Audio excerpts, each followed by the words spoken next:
Phoenix Nights. Chapter 1247. As Chinray continued to walk, scenes appeared one after another. They were all from a third-person perspective.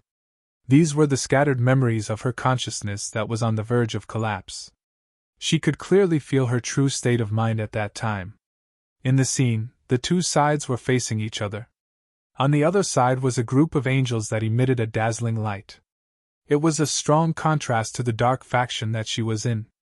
The one who appeared at the front was a 12-winged male angel. He had a mocking look on his face. "Lucifer, despicable fallen! It was you who turned your back on the light and betrayed and hurt Tessaniel. I, Uriel, will personally cut off your head today and bring it back as a gift to Tessaniel. Then, she will become my woman." She glanced at the man who hid his sadness and anger in his deep eyes. She did not comfort him. Instead, she turned into a bolt of lightning and rushed toward Uriel. Uriel was one of the archangels. His strength was above hers. He did not take her seriously, but he underestimated her madness. She took dozens of fatal attacks but did not fall. Then, under the incredulous gaze of all the angels, she cut off Uriel's head with a sword. Before she fainted, the deep pair of eyes appeared in her mind. A sentence echoed in her soul. "All that I exist." The scene gradually faded, and another scene appeared. In the sky, there were gradually fading blood clouds. A tall, thin man with 12 wings on his back. Half of them were white, and the other half were black. His facial features were a little blurry, and his figure was dissipating bit by bit. "No!" She rushed toward the man in a frenzy. Suddenly she stopped in her tracks. This was because the man looked at her with a hint of warmth in his eyes. But it was only a glance. Then, he looked at the sky again. The existence in the sky that he could only look up to had disappeared. The man's deep eyes seemed to see many figures in the depths of his memory. There was a faint yearning on his face. Then, the man's body and the supreme key in the sky were torn apart. At this moment, she fell to the ground as if she had lost all her strength. Her soul also disappeared. Seeing this, Chinray already understood many things. The following scenes seemed very familiar.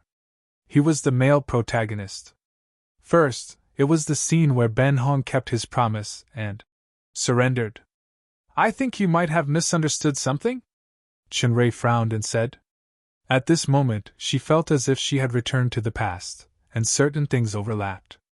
"Whether it's a mistake or a misunderstanding, it doesn't matter. The key is to walk down the path that you've chosen. Similarly, you have to bear the consequences yourself." What followed after was what she said, as if she was talking to herself. "Who you are is perhaps more important to me than yourself. Do you believe in fate? I think I can test the value of what I've found. That's not important anymore. What's important is that I've returned to the path that I wanted to take." Veronica appeared and asked, "I just want to ask you, what if you're wrong?" Then, she was silent for a moment, then answered with 3 words. "I won't regret it." After that, many familiar scenes appeared one after another. Most of them were scenes of him happily gathering with his relatives and friends, while she just quietly watched from afar. This kind of loneliness was just like in the past. Perhaps this was all that was needed. Everyone is an irreplaceable existence. This was what Chinray said. This sentence caused her to fall into deep thought. Then, it was the scene of Chinray explaining the truth. She understood that he didn't want to lie. I, not him. "I'm sorry." Actually, she should have had a premonition. Perhaps it was because of some kind of desire in her heart that she couldn't bear to give up. Unfortunately, the truth was still so cruel. She seemed indifferent, but in reality she had lost her soul. She felt that she had once again lost the value of her existence. It was only when she flew towards the Book of Creation and Book of Destruction that she seemed to have found her value again, just like how she had sacrificed her life to rush towards Uriel. Although her heart felt extra peace, it was also lost and empty. It was as if she was watching from afar and quietly following. Once again. This was reincarnation, and it was fate. But since she had made her choice, she wouldn't regret it. The image in her consciousness stopped, because Chinrui had already arrived in front of her. Although he hadn't walked far, he seemed to have followed her thoughts through the endless vicissitudes of time and experienced countless changes in her state of mind. Who you are is more important to me than yourself. Chinrui tried hard to correct her blurry vision and looked at Ben Hong. This familiar sentence caused Ben Hong's almost dead eyes to move. As if using the last of her strength, she slowly turned her gaze over, just in time to meet Chinrui's red eyes. Different from that kind of depth, this man's eyes were simple. Simple and pure. A guy without any great ambitions, simply wanting to protect the people important to him. For some reason, this simple feeling was somewhat warm. Chinrui looked at Ben Hong and felt her feelings. He said, "No matter what we are, friend, enemy, or something else, please continue to exist." Every word in these words condensed the truth from the soul. Ben Hong's pupils shrank. She still looked at it quietly, but her eyes were no longer empty. It wasn't reincarnation, nor was it fate. It was a real existence. However, she didn't even have the strength to say a word. A tear slowly slipped from the corner of her eye. The tear flowed down, and cracks appeared on her cheek. Chinrui was horrified to feel that the star god statue of Calamity on the supersystem's star-sealing platform also began to crack. He tried his best to put Ben Hong into the star-sealing platform, but he couldn't succeed. It was as if it was air that didn't exist. The colorful smoke slowly thinned, and Chinrui felt the fluctuations of the soul. Such fluctuations would undoubtedly accelerate the process of the soul collapse. This wasn't an ordinary fluctuation. Chinrui heard that this was a song, a farewell song. She would no longer leave without saying goodbye. The song of darkness. For the first time, she really sang for him, not for her own loneliness. The cracks on the star god statue spread from the face to the whole body. At the same time, the original undying dark red heart lamp in the storage warehouse also cracked. It had reached the final edge of collapse. "Wait a minute!" Chinrui's tears had long been uncontrollable, and they gushed out. "It's a very familiar feeling." A voice sounded beside Chinrui. It was Gabriel. At this time, Catherine, Rala, Satan, Michael and others were watching from a distance. They didn't disturb him and Ben Hong. Only Gabriel walked over. "It's just like I watched that person disappear in the psychedelic forest." Chinrui didn't wipe the tears in his eyes, nor did he look at Gabriel. He just clenched his fists. "What do you want to say?" "I'm not as good as her." Gabriel suddenly sighed. "At that time, that person chose to fall. I just felt despair, anger, and pain. However, she chose to fall with him. Because of my lack of courage, I missed too much, and this troubled me all my life. She was braver than me, but unfortunately, she sacrificed more than me, but received far less than me." Chinrui was silent. Indeed, as Gabriel said, Ben Hong had always been by Lucifer's side. However, when Lucifer disappeared in the end, he didn't even mention Ben Hong. If it was really like the entanglement reflected in the mirror world, Lucifer had always only regarded Ben Hong as a friend or sister. Then, he didn't mention Ben Hong because he hoped that she would let go of everything in the past and move towards a new hope. A long time ago, he also did the same. This wasn't wrong. However, he could choose not to love Ben Hong, but he couldn't stop Ben Hong from loving him. There was no right or wrong in love. Gabriel looked at Ben Hong's disappearing body and revealed a faint smile. But in the end, at least she had something. She no longer exists in this world in an empty space. This kind of something might not be love, or it might not be completely love, or it might be some other emotion, but no matter what, she finally had hope. Only those who have hope can have more. Gabriel's hand reached out to Ben Hong, who had already become blurry. Just as Chinrui wanted to stop her, he saw traces of golden blood fly out from Gabriel's fingertip and land on Ben Hong's body. The moment the blood touched Ben Hong, it immediately turned into a gaseous state and fused with the smoke around Ben Hong's body. "You!" Chinrui could feel that this was the power of Gabriel's holy battle heart. More accurately, it was the holy battle heart that had fused with all of her life force. Under this power, Ben Hong's body that had originally been almost incorporeal quickly became solid. The slowly dissipating smoke also retracted into her body bit by bit. Instead, the light in Gabriel's eyes quickly dimmed. "Gabriel!" Michael exclaimed. "If you are still the companion that I have always regarded as my brother, don't stop me." Gabriel glanced at Michael. "Because this is my choice. I have already made this choice in White Cliff." "Why?" "All of you."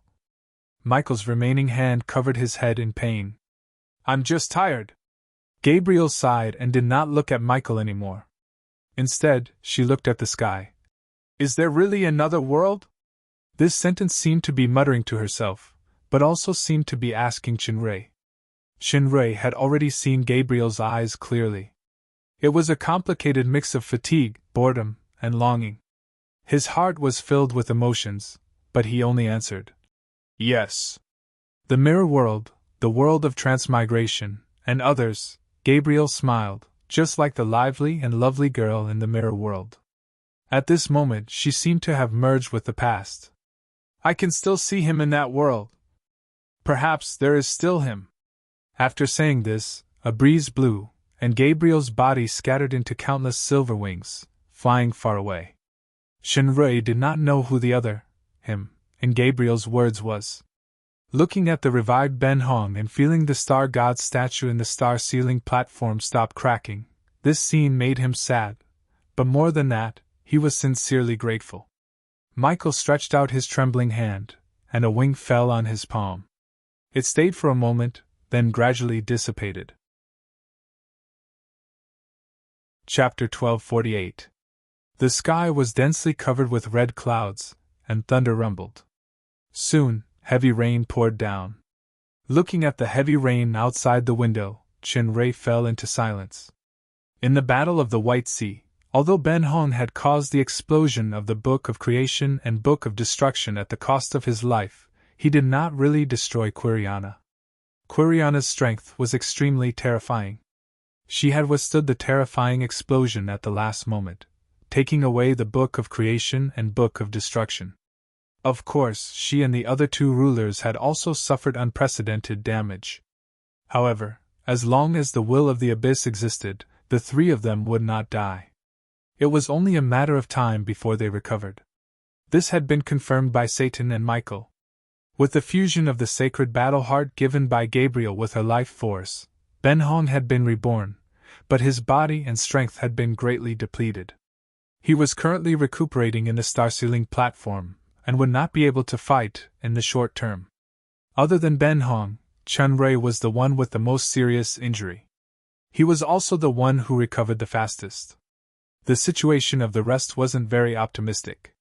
Michael had lost an arm and had now lost the support of the power of faith from the holy mountain of light. In addition, Ben Hong's power of destruction was not to be underestimated. It would be difficult for him to regenerate in a short period of time. The Book of Destruction, which Satan had fused with his soul, was forcibly stripped away by Quiriana. The damage he suffered was even greater than Michael's. Rala's injuries were relatively better. In the formation, Catherine, Augustus, Palgoris, and the others had all suffered varying degrees of damage from the explosion of the power of creation and destruction triggered by Quiriana's attack. Their strength was greatly reduced, and the weaker ones were even directly annihilated. It could be said that the high-level experts on the side of the humans and demons were temporarily unable to fight again. From the perspective of ordinary combat power, the White Sea, which was a natural moat, had incredibly turned into land under the power of destruction and creation. It could no longer exert its original geographical advantage. If the army of the Abyss launched another attack, even the allied forces of the two realms would not be able to withstand it with only regular troops. Chinrei was silent for a moment, then he turned around and told everyone his plan. "No!" Rala and Isabella reacted the fastest. Before Chinrei finished speaking, they had already spoken at the same time. As it turned out, Chinrei's plan was to take advantage of his weakness and kill him. Instead of retreating, he would launch a surprise attack on the Nightmare Volcano and annihilate the three injured sovereigns. As for the spearhead of the surprise attack, it was naturally the strongest Chenrui himself. If you want to go, I'll go with you, Rala added. It's not that I'm afraid of death, but this plan won't work. Satan shook his head. He was also a ruthless person. At that time, he had not hesitated to use the power of his bloodline to activate the Book of Destruction, wanting to take Quiriana down with him. Unfortunately, he had failed. Michael, who had been sitting at the table in deep thought, also spoke up. Indeed, it won't work. If it were an ordinary battle, a surprise attack under such circumstances would be able to play an unexpected role. However, the Nightmare Volcano is definitely not an ordinary place. It is the place where the will of the abyss descends.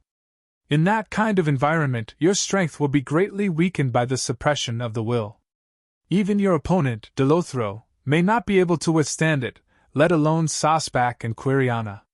In the face of an absolute difference in strength, no matter how strong the strategy is, it will be useless.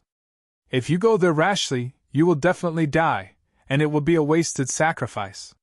Chenrui frowned and asked, What if I use the Supreme Key? As soon as this was said, Michael and Satan expressed their opposition in unison. Michael sighed. You don't understand what kind of existence it is. Based on the current situation, if you don't use it, this world may still have a chance of survival. If you use it, then there won't even be a trace of hope unless what? Chenrui asked. He still didn't understand what the Supreme Key was. He thought it was the most powerful artifact triggered by sacrificing himself, but from Quiriana, he knew that it was the key to open the seal of the Book of Life and Death. However, it seemed that this key was not as simple as he imagined. It seemed that after opening the seal of life and death, there would be terrible consequences of destroying everything. That was why Lucifer gave such an instruction. So, what other functions does this Supreme Key have? Is it just to perish together with the enemy? Faced with Chenrui's question, the two old opponents, Michael and Satan, looked at each other and fell silent. Chenrui knew that there must be some kind of taboo involved. He had witnessed the annihilation of the Earth Elemental King Mor, so he knew that some things were not deliberately kept in suspense, but were restricted by powerful rules or forbidden forces. I can only tell you this. If you use this thing, it will bring unpredictable consequences unless you can transcend everything. Satan said thoughtfully, then he emphasized. Yes, it is transcend. Transcend? Chenrui carefully tasted the profound meaning of these two words, but he was still puzzled. It's not that I deliberately want to affect the morale, Aguilas interjected. It's just that I think the hope of survival is very slim now. Now that we have lost the natural stronghold of Baihai, it is difficult for us to recover in a short time. If we just wait, the destruction of this world will be right in front of us. Many people were silent. What Aguilas said was indeed the truth. Catherine, who had been thinking, said, Sir Michael, the glimmer of hope you mentioned just now, does it mean something else? You are indeed the wisest empress of the demon realm. Your observation is very keen. Michael nodded. We do still have a glimmer of hope. As soon as this was said, everyone's attention was focused. Michael looked at Chenrui. The last hope is him. Me? Chenrui was taken aback. If he wasn't on the same side as Michael now, he would think that Michael was deliberately praising him. It's you. Michael sighed.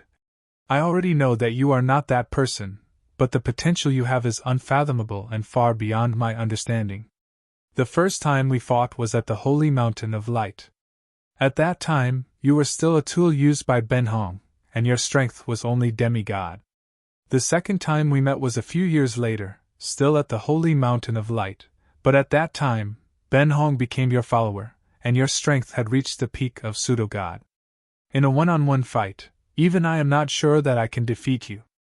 By the third time we met, you were already able to compete with me, Gabriel, and Raphael alone. Although you can't compete with Quiriana now, you are already superior to Delothro.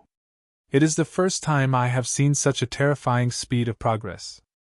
I believe that you will be able to surpass Quiriana, and perhaps even go further and step into the door that we have been unable to cross.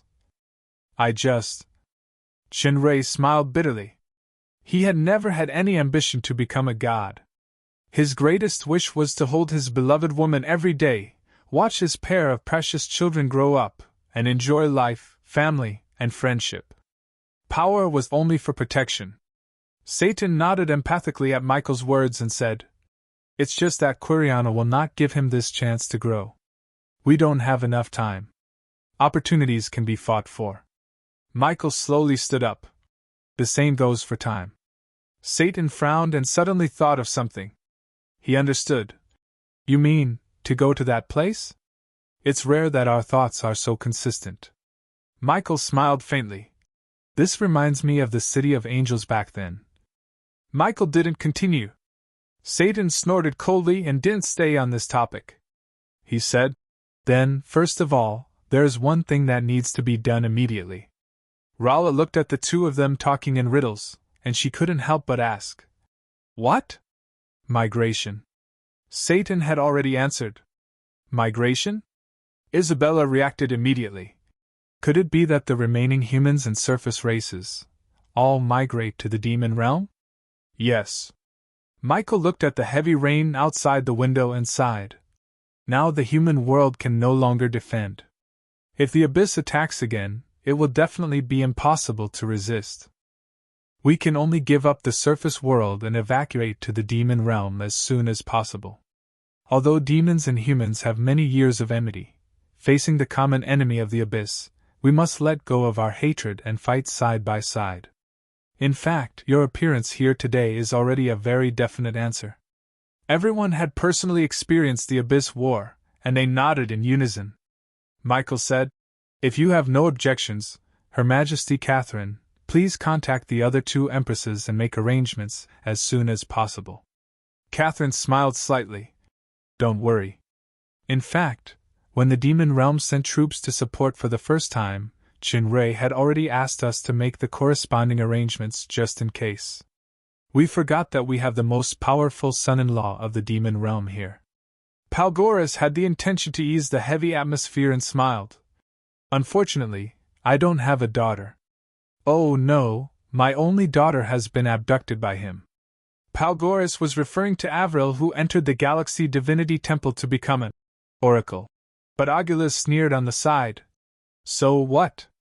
My two daughters have already thrown themselves at him. Your daughter can only be a maid at most." Palgoris was a saint dragon, and he was born to be a rival of a black dragon like Aguilas. Although the two were in the same trench, they had never been friendly to each other. Palgoris was about to turn hostile, but suddenly he was startled and showed a strange expression. "Wait a minute, are you sure your daughter married him?" Of course, Aguilas knew that one of his daughters was a money grubber while the other was a lesbian. They were simply freeloading from Qinrui, but Oliphius had the title of fiancé no matter what, and they had even held an engagement ceremony, so he immediately said confidently, "Of course. Palgoris, you have a daughter named Laaria, right?" Aguilas, "How do you know?" Palgoris, "She seduced many dragons girls in Ryuzuku last time, saying that she wanted to bring them back as concubines." Aguilas, as the most powerful person among the dragons, Rala did not pay attention to the boring quarrel between the two dragon emperors. Instead, she raised a key question. "Even if we evacuate to the demon realm, the abyss will still attack through the gate of the two realms in Jinyao territory. We won't be able to buy too much time." Michael nodded and said, "So a few of us must go to a place, and to enter that place, we need your power." "What?" Rala did not react for a while. Elemental Plane. Chapter 1249. It rained cats and dogs for a few days in a row. Compared to the gloomy weather, the people of the western continent were in a heavier mood. This was because they had to leave their hometown, this world full of sunshine, and head for the dark realm of devils.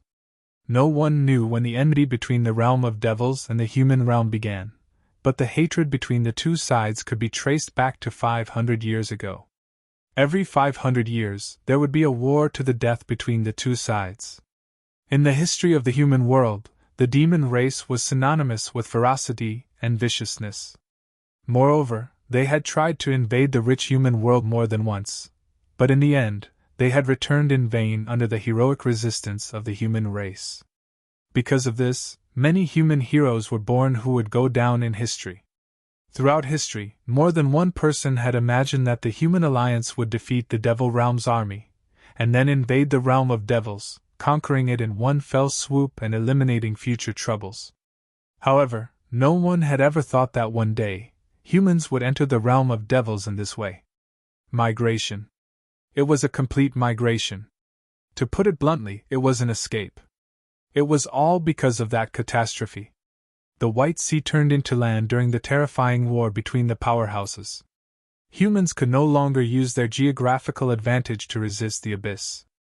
More than half of the Abyss's army was destroyed in the Battle of the White Sea, but the Abyss monsters were endless. As long as time allowed, they would soon regenerate. If they attacked with all their might next, the human realm would be doomed. The destruction of the Eastern continent was the best example. After all, it was another unknown and terrifying world. There were still many humans who were unwilling to leave, hoping for a fluke. Rex the Great of the Long Huang Empire was now the backbone of the Western continent. After he publicly mobilized the people for migration, one of the three remaining Supreme Angels, Michael, also came to the scene, which finally made many people change their minds. In order to survive, they had to leave. The realm of devils was the only way out. Therefore, the people were divided into groups and began to enter the realm of devils. Under the supervision of the army, it was not as chaotic as the Eastern continent's escape. The first to enter were not the nobles, but the commoners. With the two emperors, Rex and Lambes, leading by example, the nobles didn't dare to say anything. Moreover, the guards of the Gate of the Two Realms were all fierce demon soldiers. They didn't care if you were a prince or a noble. If you dared to disobey their orders, there was only one outcome: death. With a perturbed mood, the first batch of migrants entered the Devil World. The first impression that the Devil World gave people was gloomy and cold. Just as the legends said, there were two suns here, and the cold light they emitted made the humans who were used to the sun feel no warmth at all. They were more afraid of the unknown environment. Coming out of the Gate of the Two Realms were rows of fully armed demons. Apart from some of their human-like appearances, most of them looked strange and ferocious. It was said that those with human appearances were also great demons in disguise. Their true forms were much more terrifying than their current appearances. There were 3 two-way teleportation portals in front of him. They were red, blue, and purple in color respectively. All of them were engraved with profound magic inscriptions. They were even larger than the ones in the Starlight Kingdom, and could transport more people. These 3 doors led to the 3 empires of the demon realm. Families or individuals had already received a random identity card in advance. According to the color of the identity card, they would enter the corresponding portal. This identity card would also become the basis for temporary residence in the demon realm. In the face of these terrible demons, none of the civilians dared to resist or object. They just silently walked into the corresponding portal. No one knew what was behind these 3 portals, nor did they know what their fate was. Slaves? Food? Or Little Roy male, 14 years old this year, a civilian in the Jinyao territory. This time, he became the first batch of humans to migrate with his family. He and his parents each received a purple identity card engraved with nationality, name, and gender. The purple identity card entered the Fallen Angel Empire. After walking into the portal, a city appeared in front of Little Roy. This city was completely different from what he imagined. It was not as desolate and dilapidated as the legendary Demon Realm cities. There were many buildings with extraordinary craftsmanship. The roads were spacious and well-planned. There were also many wonderful things that he had never heard of. The young man was attracted by the huge screen hanging on a tall building in the middle at first glance. The big screen had a clear moving picture and a loud voice. On the screen was a solemn-looking demons. They were explaining the situation of the city and some rules that migrating humans should pay attention to in the common language. It turned out that this was a small town in the southernmost part of the Dark Moon estate of the Fallen Angel Empire called Town Soto. Everyone was surprised. If a city of this scale was placed in an ordinary kingdom in the human world, it would be one of the top cities. In the demon realm, it was actually just a small town on the border of an estate. Is this still the barren, dangerous, and barren demon realm? It was clearly a more prosperous and affluent place than the human world. According to the explanation, this magical screen was called Magic TV. It could be seen almost everywhere in the demon realm. There was also the magic newspaper that was currently distributed for free. It wrote various things that the human expatriates needed to pay attention to. According to the Magic TV and the Magic newspaper, the migrating humans would not become slaves. Instead, they would be equal to ordinary demons. If someone provoked or committed illegal acts using race as a reason, no matter if it was a human or a demon, they would be severely punished by the law enforcement team. There was a unified residential area for humans. Food would be provided for free in the first week, but only for a week. If humans wanted to survive, they must use their own labor in exchange for food and money. Town Soto was an agriculture-oriented town. It would recruit a large number of farmers and factory workers. There was also a shortage of jobs in construction, handicrafts, and casting. In addition, those with skills could also apply for additional employment opportunities. In recent years, the development of the entire demon realm was extremely rapid. In this case, some gaps were also increasing day by day. One of the most prominent problems was the problem of the labor ratio between commerce and agriculture. Since the profit of commerce was higher, there were more and more people engaged in commerce. This greatly promoted the economic development to a certain extent. However, from another perspective, after the improvement of the soil with magic dust, a large piece of barren land became fertile land. The amount of arable land increased day by day, but the proportion of people engaged in farming was decreasing year by year. Although the three empires were vigorously promoting agriculture, it still couldn't be fundamentally solved in a short time.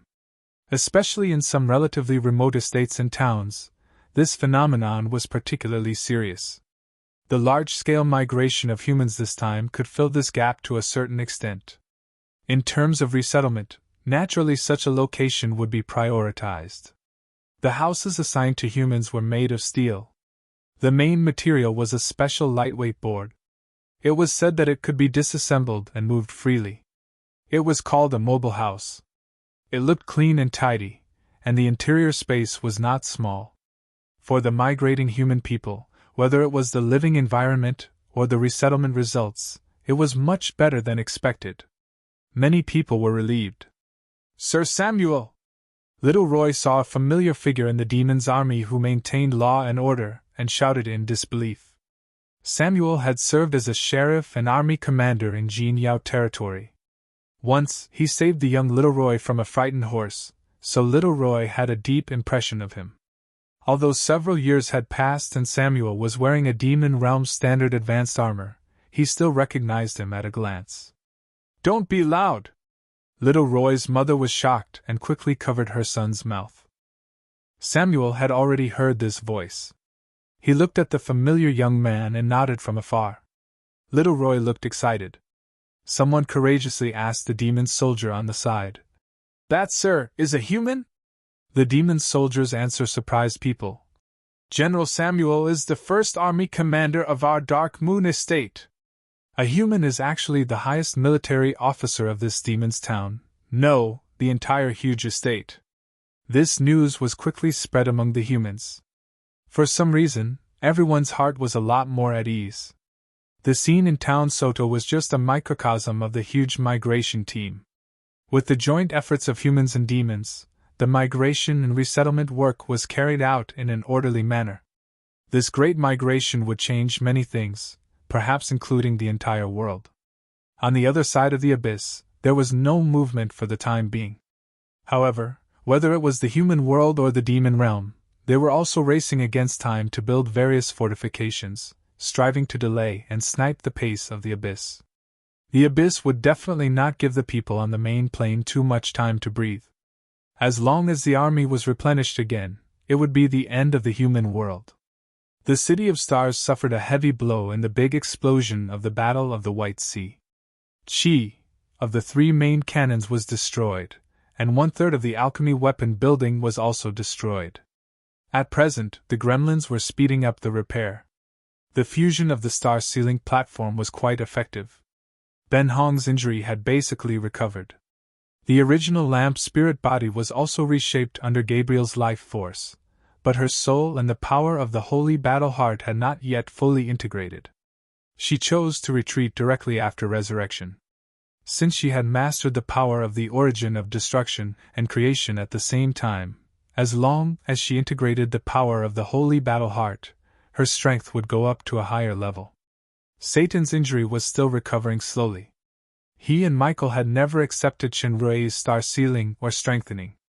For powerhouses in the realm of peak pseudo-god, the bonus of star sealing was not obvious. More importantly, they all had their own obsession. If they rashly used external forces or attached to others, it would be extremely disadvantageous to their state of mind, and their strength was likely to regress. Ben Hong's situation was different at the beginning. She had been obsessed with Lucifer all her life. At that time, she misunderstood that Chunrei was Lucifer, so that kind of surrender did not affect her state of mind. Instead, it made her stronger. The power of the intertwining of the power of creation and destruction was by no means comparable to ordinary attacks. The recovery speed of the rest of the people's injuries was slower than normal. Chunrei had been resting. When the migration of the human world was about 2/3 completed, he finally set off for the elemental realm, accompanied by Michael and Rala.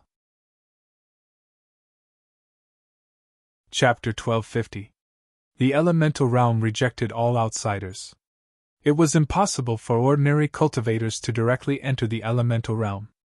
Even peak pseudo-god powerhouses like Michael and Satan were no exception. Chunrei used the fertile yuan soil given by Moore before he was annihilated last time to enter the elemental realm. This time, under the guidance of Michael, Rala projected the power of the 6 elemental kingdoms into the space in an intervention method, thus opening the door to the elemental plane. In terms of strength, Rala was not inferior to Michael, but in terms of knowledge and experience, even with the power of the fairy dragon's bloodline inheritance, Rala was far inferior to the veteran peak powerhouse Michael, let alone Chunrei, who was an outsider. The elemental realm was similar to the last time Chunrei entered. The shining clouds in the sky were constantly changing. There was no ground under his feet. There were islands condensed by various elements floating in the air. Hurricanes and lightning could be seen from time to time. The place was filled with extremely rich and powerful elemental energy. The moment they entered the elemental realm, Chunrei and Michael were shocked at the same time. They felt as if they were in an oven. Their bodies and strength were quickly decomposed and burned by the surrounding elemental power. It was the strange power of the elemental realm. This plane rejected all matter and power other than elements. Michael was prepared. His body flickered with white light, and the 12 wings behind him turned into a light film on his body's surface. This light film contained the power of space power, which temporarily blocked the repulsive force. When he looked at Chunrei again, there was no special power fluctuation on the surface. He seemed to be fine. Chunrei couldn't help but be secretly surprised. Chunrei had encountered this kind of repulsive force in the elemental realm last time, so he immediately activated the aura protection of the super system. It consumed 100,000 auras and 1,000 faith crystals per minute. In this state, the abnormal force of the elements realm couldn't erode his body. However, his energy consumption would inevitably increase. Michael was not an exception either. Compared to Michael and Chunrei, Rala did not need any protection at all. Instead, she was like a fish in water in this elemental environment. In fact, some of the insights she had gained from her battle with Quiriana had become unprecedentedly clear, and her aura seemed to have become a little more refined. Comparisons are odious. Chunrei sensed the change in Rala and flew to her side. He sighed, but he was happy for her. Humans are better than dragons. Fairy Miss Long blinked her eyes and corrected her. Michael had already flown in front of the two of them. At this time, a group of flying firebirds condensed in the air, spurting flames at him. Michael waved his hand, and the firebirds turned into powder. However, the scattered powder turned into ice snakes with cold air, surrounding them in the air. Destruction was just another form of existence for the creatures of the elemental realm. They were immortal. If they really stood still and fought, even if Michael could easily destroy these creatures with his strength, he couldn't deal with them endlessly. The ice snakes suddenly paused, then they quickly turned into cute puppies with cloud-like fur. They abandoned Michael and ran back to Rala's side. They turned around meekly and turned into a soft breeze. After obtaining the recognition of the elemental goddess equipment, Rala became the seventh oracle of the elements. However, the real reason was that she existed as the resurrected body of the elemental goddess. Later, Chunrei broke into the elemental realm, and then Lucifer appeared. With incredible power, he failed the resurrection of the elemental goddess. Rala regained her self-awareness, and also obtained a part of the elemental goddess's power. Therefore, her strength quickly soared to the peak of a false god. And this time, when she returned to the elemental realm in a completely awake state, she was inspired by some insights and automatically mastered a part of the power of the elemental realm. It could be said that the current her was the real oracle of the elements. Ordinary elemental creatures had an instinctive sense of obedience and closeness to her, and could not cause any harm to her. 6 light spots of different colors appeared in the distant sky, instantly enlarging in front of them. They were the 6 great elemental messengers. Michael stepped forward, placed his left hand on his chest, and slightly bowed his head. 6 elemental messengers, long time no see. The 6 elemental messengers were obviously familiar with Michael, and they all bowed their heads to return the greeting. The oracle of the light element spoke, but it was to Rala. "Welcome back, great elemental messenger Rala." "Oh." Fairy Miss Long responded casually. She remembered that the last time Chunrei tried to save her, he lost an arm in a bitter battle with the 6 elemental messengers and almost lost his life. It was inevitable that she had some grudges in her heart. Chunrei did not take it to heart. He smiled slightly and nodded to the 6 great elemental messengers. Michael was moved. He only knew that Rala had the 6 elemental kingdom and had a deep relationship with the elemental realm, but he did not expect the fairy dragon to have the same status as the 6 great elemental messengers. The 6 great elemental messengers had ruled the elemental realm for countless years, and there was actually a 7th great elemental messenger. However, since Rala had the identity of a great elemental messenger, it was even easier. Michael said, "To be honest, we came today to ask for a favor. The abyss has descended on the main plane." "The abyss descended on the main plane?" The 6 great elemental messengers were all taken aback. The water elemental great oracle pondered and said, "Isn't there a power seal? Logically, the abyss can't descend so quickly." "I don't know either." Michael sighed. The holy mountain of light was destroyed by the abyss. The book of creation and the book of destruction both fell into the hands of the Hate Lord. More than half of the human world has been destroyed by the abyss and is on the verge of extinction. This world is facing the greatest catastrophe. The Earth Elemental Great Oracle asked, "Have you fought with the Abyss Lord? The 3 great masters are too strong. Even if we join forces with the demon realm, we can't match them." Michael looked at Chunrei. Only he can barely compete with them, but at most, it is de Lothro. If we join forces, we can also resist with Sasbak. As for Quiriana, we are not her opponent at all. Can he compete with de Lothro? The fire elemental great oracle looked at Chunrei in disbelief. The strength that Chunrei showed here last time was only on par with a single great elemental messenger. At most, he had a big move that almost killed both of them. Unexpectedly, he could compete with de Lothro now. He does indeed have unimaginable potential. It's obvious that his strength is now above ours. The Earth Elemental Great Oracle knew best about Chunrei's growth experience. She changed the topic. "However, since even your strength can compete with the Abyss Lord, then I'm afraid the Abyss's descent this time is a bit strange. What about our strength?"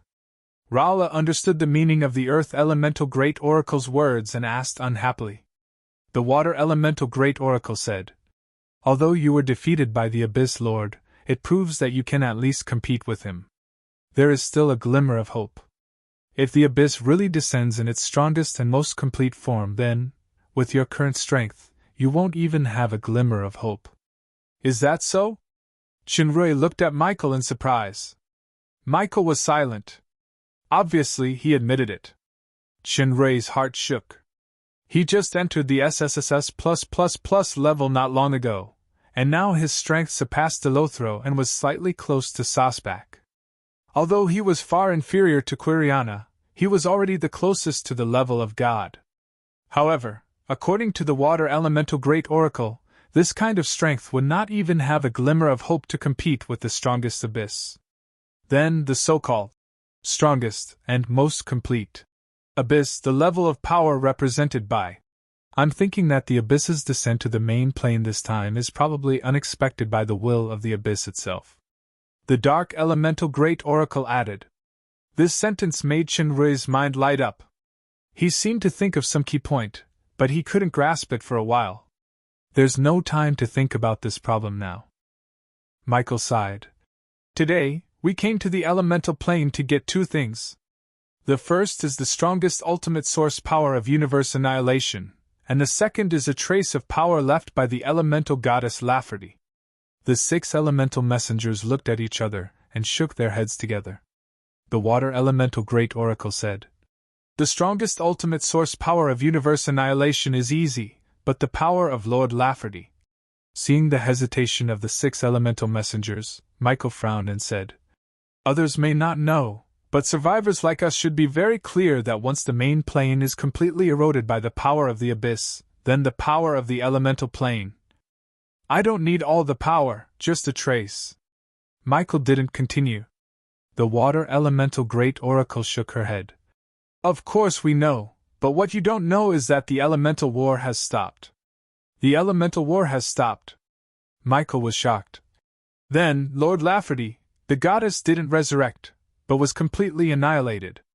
The Wind Elemental Great Oracle, who had been silent, opened her mouth and looked at Chinrui. "He knows this better than us." Michael looked at Chinrui in shock. Chinrui smiled bitterly. "I did break into the elemental plane, but at that moment, it was Lucifer who controlled my body. I didn't know that would happen." "Lucifer?" Michael was even more surprised. "But if I can do it again, I will still enter here," Chinrui added lightly. Rala looked at him and felt warm in her heart. The Water Elemental Great Oracle changed the topic and asked, "Michael, what do you need universe annihilation and the power of the goddess for? Even if you really have these two things, you can't destroy Quiriana. Besides, she still has the Book of Destruction and the Book of Creation." Michael looked at Chinrui and Rala and said his real purpose. "My goal is not to destroy Quiriana, but to destroy the entrance of the door.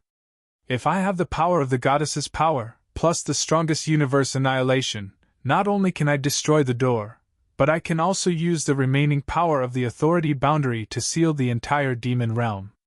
Even after 100 years, the authority boundary will officially fail, and the door will open again.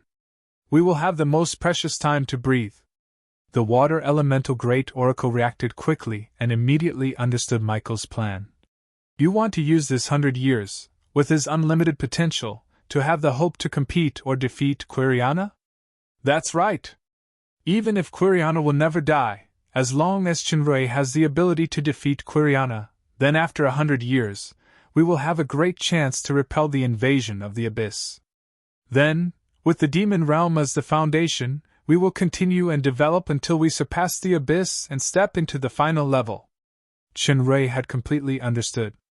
It turned out that this was Michael's plan. Closing the gate of the two realms, then completely closing the demon realm, blocking the invasion of the abyss, and then using the precious time to develop and grow. This was indeed a feasible plan. "I can give you the universe annihilation now. It contains the source of the ultimate power of the Elemental Great Oracle. Its power is far beyond the ordinary universe annihilation." The Water Elemental Great Oracle smiled indifferently. "As for the power of the Goddess of Element..." Speaking of this, the 6 Elemental Great Oracles looked at Rala, who was a little dazed. In fact, although Madame Lafferty has fallen, a part of the power of the divine spark fragment has been transferred to her. In other words, she is the inheritor of the goddess of element.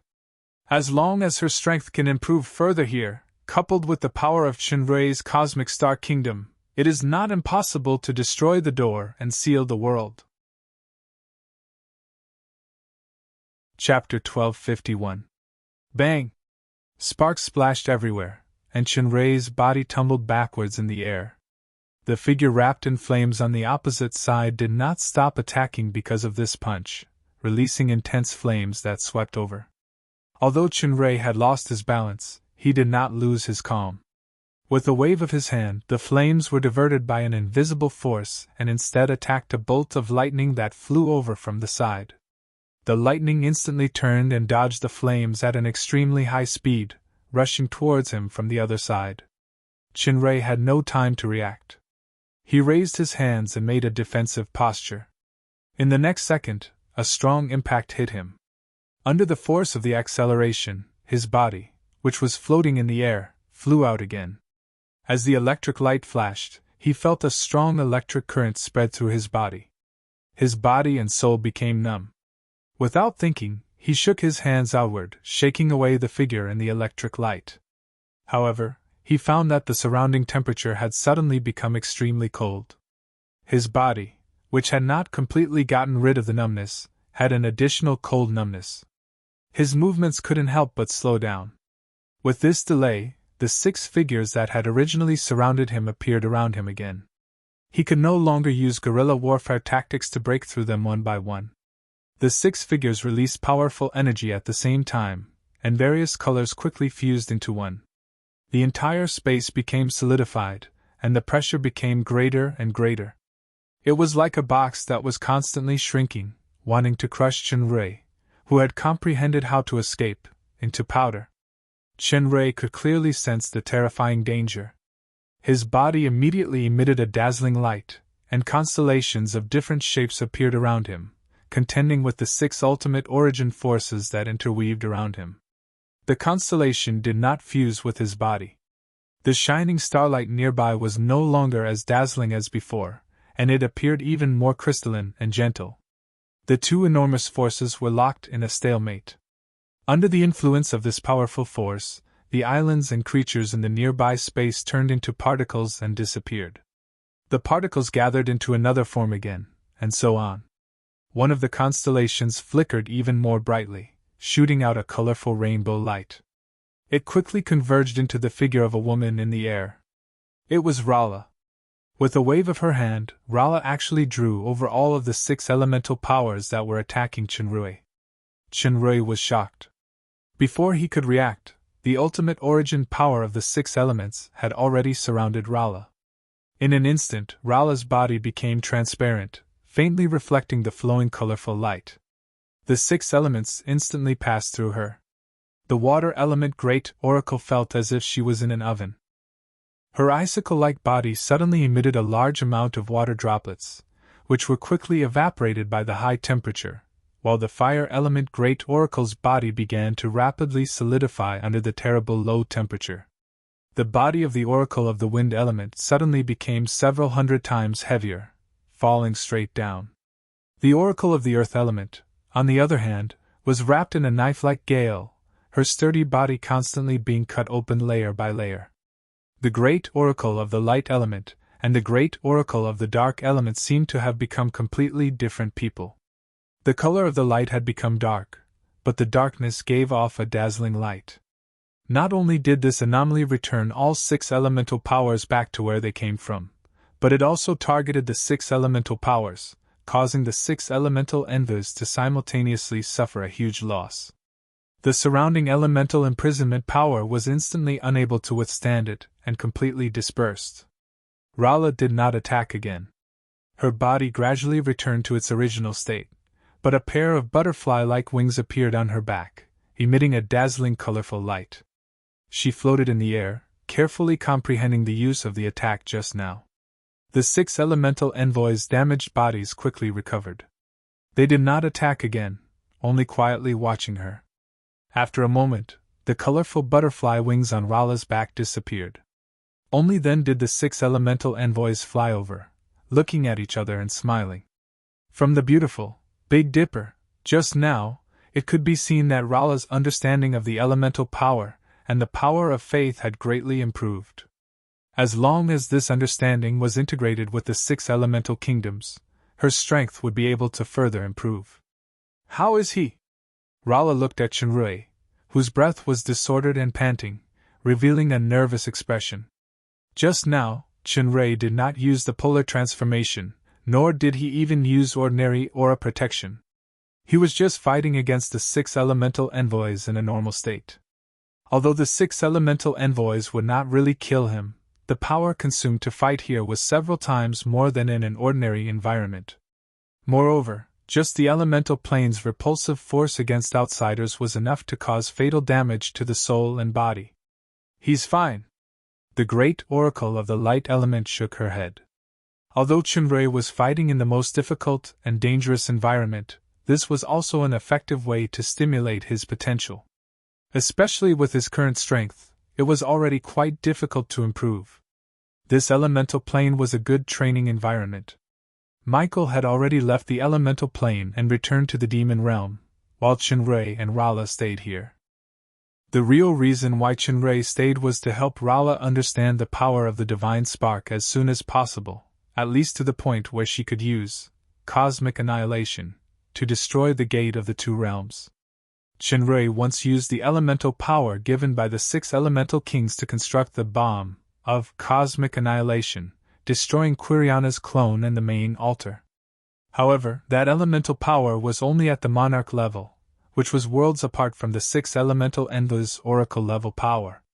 In the last battle between Chunrui and the 6 elemental envoys, he used his life to send out the celestial star mirror, at the cost of burning his life, but it was only able to fight against the 6 elemental envoys' cosmic annihilation. In fact, because he could be reborn infinitely, the 6 elemental envoys only attacked tentatively at that time, and they did not exert their ultimate power. Because of Lucifer, the elemental goddess Rafati fell, and Rala, who was originally the goddess body shell, absorbed a part of the divine spark's fragment. This position was equivalent to her home ground for Rala, so when she just entered a few days ago, the 6 elemental kingdoms were automatically condensed. There was omnipresent elemental power here, and with the guidance of the 6 elemental envoys, it was the best place for the fairy dragon to absorb and comprehend the power of the elemental goddess's divine spark's fragment in her body. The 6 elemental envoys had fought with Chunrui before, and they were deeply impressed by the huge faith and life in his kingdom that was similar to the divine kingdom. These 2 were the foundation of the true divine spark, and they were also important references for Rala to further comprehend the elemental divine spark's fragment. Chunrui is fine, but we suffered a big loss just now. The grand oracle of fire element looked at the potholes on her body. Rala, your blow just now was really ruthless. You didn't hold back at all. Was it deliberately revenge for what happened last time? What? The fairy dragon, who had deliberately attacked ruthlessly just now, was obviously playing dumb at this time. The current you is still not our match. If you really want revenge, you'll have to become stronger.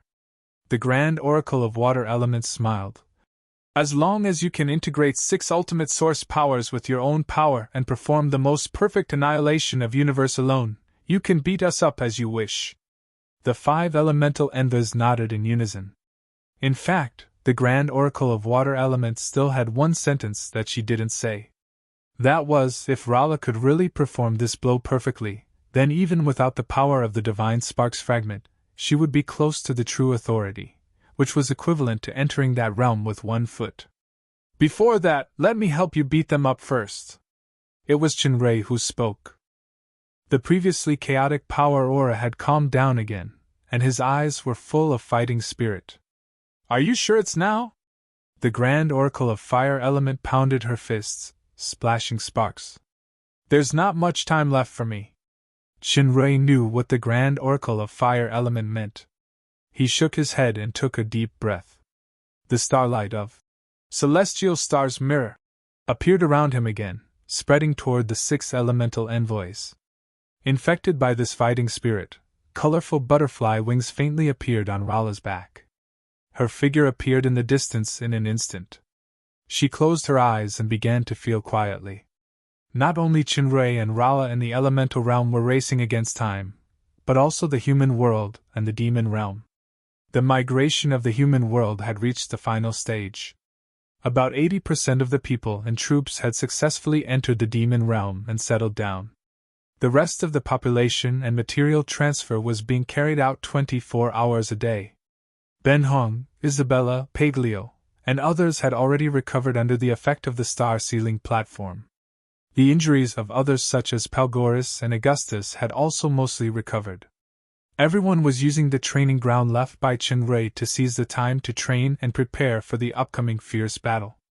Satan went straight back to the old base of the demon realm, Mountain Sacred. Under the effect of the power of the subkingdom, his body and soul finally began to fully recover.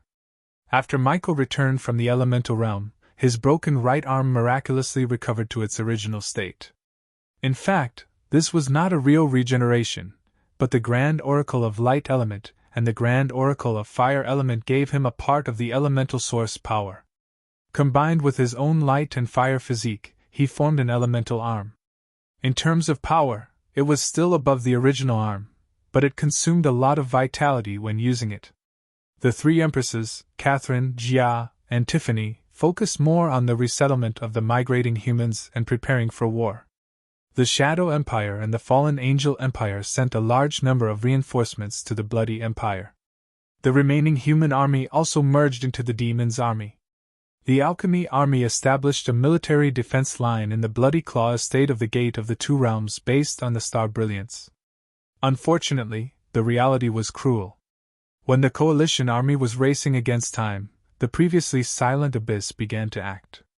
The endless monster army spread across the White Sea area that had become land, and the destructive bloody hands began to quickly cover the eastern continent. Wherever the torrent passed, it was like crushing dry weeds and smashing rotten wood. Those few diehards who were unwilling to leave and hid with a fluke mentality turned into bones one after another. The news of the Abyss Army's approach caused a huge panic among the last evacuees in the Jinyao territory. The situation was out of control for a while, but the chaos in the Starlight Kingdom did not repeat. After the Demon Realm soldiers killed without hesitation, they finally managed to restore order. They continued to retreat in groups, but the speed was undoubtedly much faster. Not only these Demon Realm soldiers, but also the human coalition army that stayed in the last line of defense in front. At the last moment when the bloody torrent appeared in front of them, these respectable soldiers still did not give up their posts, and fought desperately until they were completely engulfed by the torrent. The bloody army destroyed all the resistance, and finally stopped at the Gate of the Two Realms in the Jinyao territory, and quickly assembled. Then, they seemed to have received some order and rushed to the gate. They could reduce the penetrative power and increase the terrifying spread damage. The wounds caused by these bullets were larger and more lethal than ordinary guns. This was called a dum-dum bullet. It was a powerful bullet newly developed by the Demon Realm. With the new type of magic gun, it could also be infused with its own power to further enhance the shooting power. With this weapon, there was no need to get close at all. It could most effectively deal with enemies of the same level with minimal consumption. The elf was called Shining with Demon Overlord level strength. He was the deputy commander of the immortal capital of Silver Moon's Magic Archer Legion. He was also one of the most outstanding sharpshooters in the human world after the magic gun was introduced. Just now, he had aimed at 3 elite fiery witches at the same time, but they were all killed before he could shoot. He could sense that the 3 shots were fired by the same person, and the person's speed and accuracy were as good as his. Shining looked back and saw a mutated 2-headed manticore. Behind the manticore was a young woman with purple short hair. Her lips were also purple. She looked valiant, beautiful, and sexy. Shining remembered that this woman was the commander of the Flying Cloud Legion of the Fallen Angel Empire. She was from the Lucifer royal family, Rometty. He didn't expect her to have such excellent marksmanship. Feeling Shining's gaze, Rometty's lips curled into an indifferent smile. Another 3 shots were fired, killing 3 more enemies. Xining could clearly feel the contempt in that smile. He was furious, but he suddenly felt a sense of danger. He saw a huge black shadow pass over his head, and at the same time, 2 green wind blades flew out, cutting the 2 lords of the abyss who had teleported in front of him in half. "Watch out!" Elven Elder Dulce's voice came from the back of the Saint Dragon Groas. Xining was secretly ashamed. He wanted to compete with the female demons even more, so he went all out in the battle. Although the air force of the abyss had suffered a fatal blow, the allied army's air force was also dispersed. The pressure on the ground was immediately reduced. Since the magic crystal cannons and other weapons needed to cool down, the blood-red army on the land began to spread rapidly. Many elite monsters had already broken through the blockade of firepower. The allied army did not fight to the death. Instead, they retreated as they fought, increasing the distance between them. More and more abyss armies swarmed into the realm of devils. Right at this time, the sky suddenly darkened, and a huge silhouette appeared in the sky in front of the allied forces. It was a black dragon that was far larger than the average dragon. Its eyes shone with a deep divine light. It was Dragon Emperor Aeogulas. "Roar!" Augustus let out an angry roar at the abyss army that was swarming towards him. The allied army at the back felt their vision instantly become blurry. Within a huge fan-shaped area in front of them, all the abyss creatures, including the elites, were torn apart and turned into ashes under the impact of this sound wave. The power of this fan-shaped area was not fleeting. It lasted for a long time. The abyss creatures that were charging at them were annihilated one after another.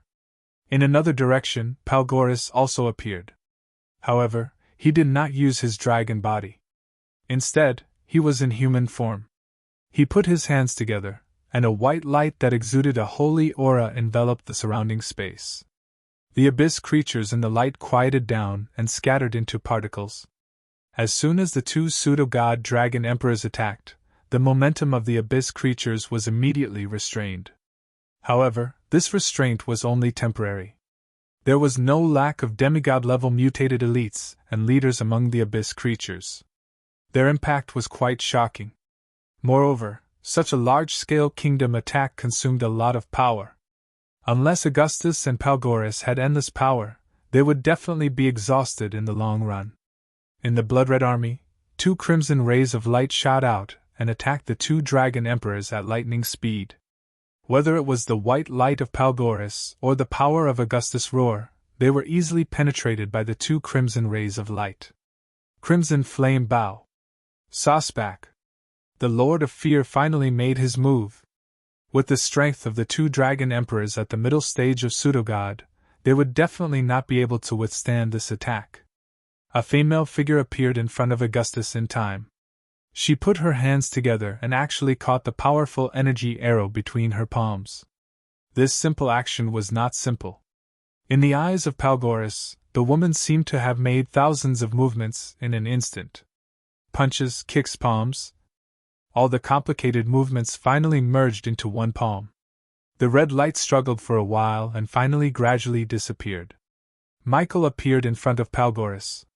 He held the Holy Cross sword with both hands and blocked the arrow. His body flew backward involuntarily for a while. His right arm glowed faintly, and he waved it violently, shattering the energy of the arrow. "Humph, Saspak, you have become weaker," Michael sneered. "You dare to come here when you have not fully recovered?" Sasbak's figure appeared in the air in front of him. He held the crimson flame bow and looked at Michael with contempt. "You think you are worthy of my full strength? Where is Quiriana?" Satan appeared by Michael's side, a black sword in his hand. There was a pentagram-shaped pattern on it. "There is no need for Quiriana to come personally to deal with small characters like you." Delothro also appeared. "After losing the Book of Creation and the Book of Destruction, you are like a stray dog without your claws and teeth. You are not worth mentioning. The 2 of us are enough to destroy everything." Quiriana's injury last time was indeed very serious, but the most important thing is that it should have triggered some kind of hidden injury. Even with the will of the Abyss, it can't be healed in a short time. She must be in the nightmare volcano now, trying to use the power of the Book of Creation and the Book of Destruction to recover. The one who spoke was Banghan, who was standing in front of Augustus. Although her appearance was the same as before, her hair had turned silver, and her pupils had turned silver and red. This was the result of fusing with Gabriel's Sacred Heart. "You are not dead?" Sasbak recognized Ben Hong and frowned. "Even if you guessed correctly, so what?" called Shinrei out.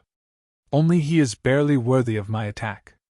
"Unfortunately, you are not worthy of his attack," Ben Hong said indifferently. Her figure flickered, and she rushed toward Sasbak. "You have a death wish." Sasbak sneered disdainfully. Just as he was about to draw his bow, his pupils suddenly shrank. Ben Hong's armor shone with a strong starlight, and some kind of constellation vaguely appeared. Ben Hong's speed suddenly increased by 10 times, and she appeared in front of him in an instant. Ben Hong was already close. Sasbak could not use the red flame bow, but he did not take Ben Hong seriously. He reached out with one hand, but before he could hit Ben Hong, his hand was pulled away by a special force. At the same time, Ben Hong's fist had already hit his face like lightning.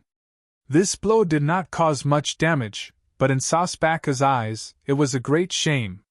He put away the red flame bow and punched with both fists. Ben Hong stretched out her palm, but her body seemed to have lost all her bones. She could not exert the great force of Sasbak's fist.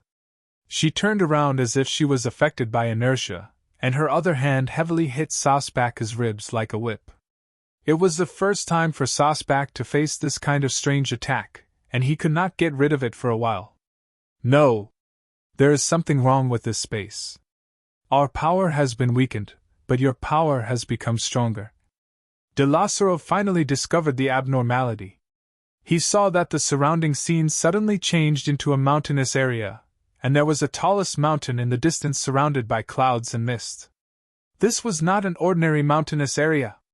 In De Lazzaro's eyes, it was actually a huge pentagram array. At the top of the pentagram, there were many practitioners distributed according to a special pattern. Pseudo-god powerhouses like the two Dragon Emperor and Catherine were also among them, forming a large array that was scattered all over the place. De Lazzaro waved his hands, and countless Abyss army appeared beside him, rushing in all directions. However, these troops were like clay oxen entering the sea. They actually did not respond at all, and the surroundings were still dead silent. "You can devour my guards for your own use?" De Lazzaro immediately noticed the key point, and he frowned. "Let me introduce my subkingdom, Mountain Sacred." Satan's sword exuded a faint black gas. "You should feel honored because the foundation of the Shrine of Darkness that I have planned for so many years is used to set up this heaven-slaying array." Chapter 1253. Unlike the extremely aggressive, Great Light Sword Matrix, the Heaven-Slaying Matrix was a large matrix that integrated offense and defense. It was extremely mysterious. Sasbak and De Lazzaro felt the suppression of power at the same time, but in fact, with the power of the two dominators, even if they had not fully recovered, they were far superior to the Satan trio and everyone in the Mountain Sacred Matrix. It was very difficult to really suppress the other party, or enhance themselves to the same level. The true mystery of the Heaven-Slaying Matrix was not suppression or enhancement, but balance. Through the special kingdom power formed by the pentagram, the strength of Sasbak and De Lazzaro was transferred to the Satan trio to a certain extent, forming a subtle balance. After all, the strength of the two dominators was at the SSS+++ level. This kind of balance would definitely not last for a long time, but with the power of balance, even if Chinrui and Rala were not here, the Satan trio could also have the power to compete with the two dominators during this period of time. The battlefield was changing rapidly, and there might be hope to win. Currently, Sasbak was completely suppressed by Ben Hong. This half-elf body that he had chosen was most proficient in archery, and with the crimson flame bow in hand, he was like a tiger that had grown wings. However, his close combat abilities weren't weak either. Back then, he had used his bare hands to directly break through the Oracle formation, of the three supreme angels. However, Sasbak felt very depressed. He had already put away his crimson flame bow and wanted to use his fists to finish off Benhong. However, Benhong's seemingly soft and strange attack left him at a loss. It was as if his powerful attacks had hit cotton, and he had nowhere to exert his strength. Sometimes, Benhong would even use his strength to counterattack and return it to him. Benhong originally had the lamp spirit manless close combat proficiency. The holy battle heart given by Gabriel saved her from death, and her body and soul were also reshaped. After mastering the holy battle heart, she also obtained Gabriel's full martial arts proficiency characteristic. She could be called the first person in close combat. Her offensive was like a tidal wave, continuous and unending, almost suffocating Sasbak. Pa! Benhong swung his arm and struck Rosbaka's neck. This strike was also infused with Rosbaka's own strength. A few eye-catching bloody marks were left on Benhong's skin. His collar was dyed green, as if he had been whipped by a powerful whip. If Chinrui was here, he would definitely be surprised. Benhong's attack method was his profound meaning of water. No, it was even purer and more practical than the profound meaning of water. Perhaps it was even closer to the Tai Chi of the other world. It was not the kind that was used to nourish one's body or perform, but a real killing technique. Damn it! Sasbak didn't expect that he would be forced to this extent by a mere Benhong. He roared and transformed into his abyss form. His power suddenly increased, and an earth-shattering fist wind enveloped Benhong. Benhong suddenly felt the pressure increase, but his silver and red eyes were still calm as he fought Sasbak with all his might. Delacero's opponent was Michael. The Holy Cross sword glowed with dazzling light as it slashed at the Lord of Hatred.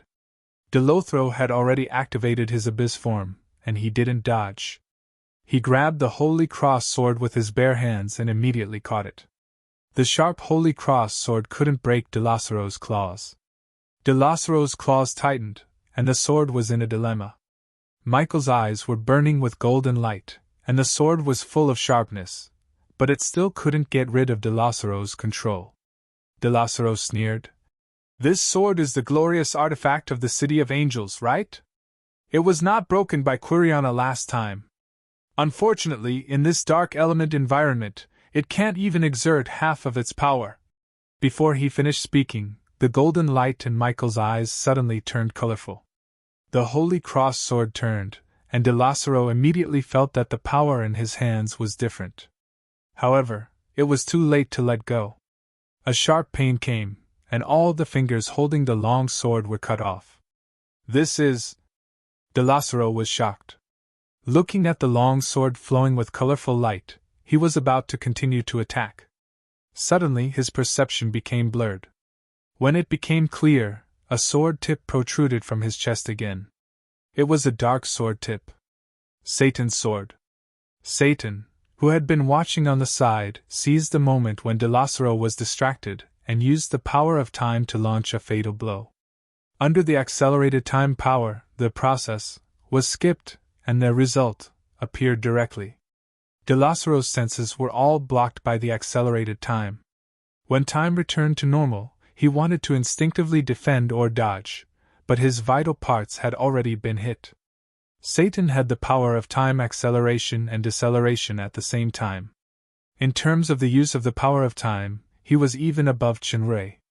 Delacero quickly dodged the attack of the two and appeared in the distance. Looking at the broken fingers and the bloody hole in his chest, he sneered, and the two serious injuries recovered at a speed visible to the naked eye. Delacero had an immortal body, similar to Raphael and Charlie.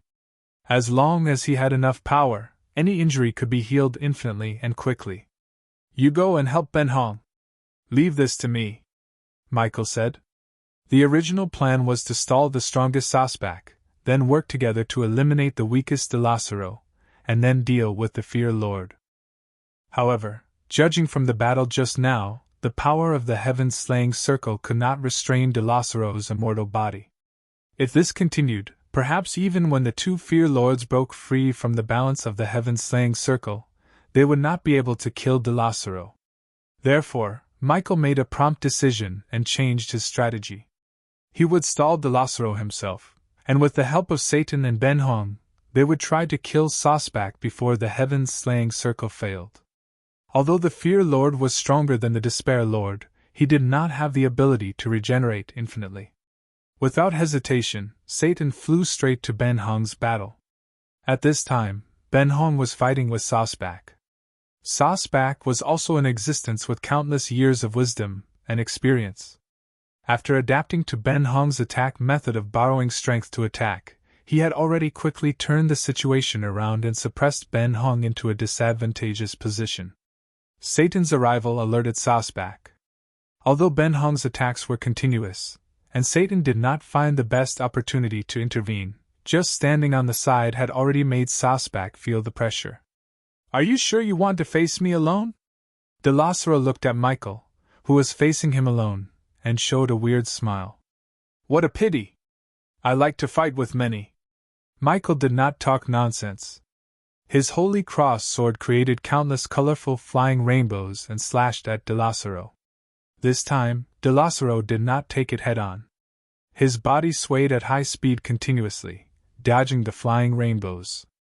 However, the power of the flying rainbows was quite amazing. Even if it was just passing by, it could cause a lot of damage. "Damn big circle!" Although Delasro avoided being hit in the vital parts, there were still dozens of cracks on his face and body. Some kind of hostility flashed, and he waved his hands. Blood surged out, and countless abyssal monsters appeared again. These monsters were all bosses or elites, and they were stronger than ordinary monsters. A considerable number of them were at the demigod level, and they were Delasro's personal guards.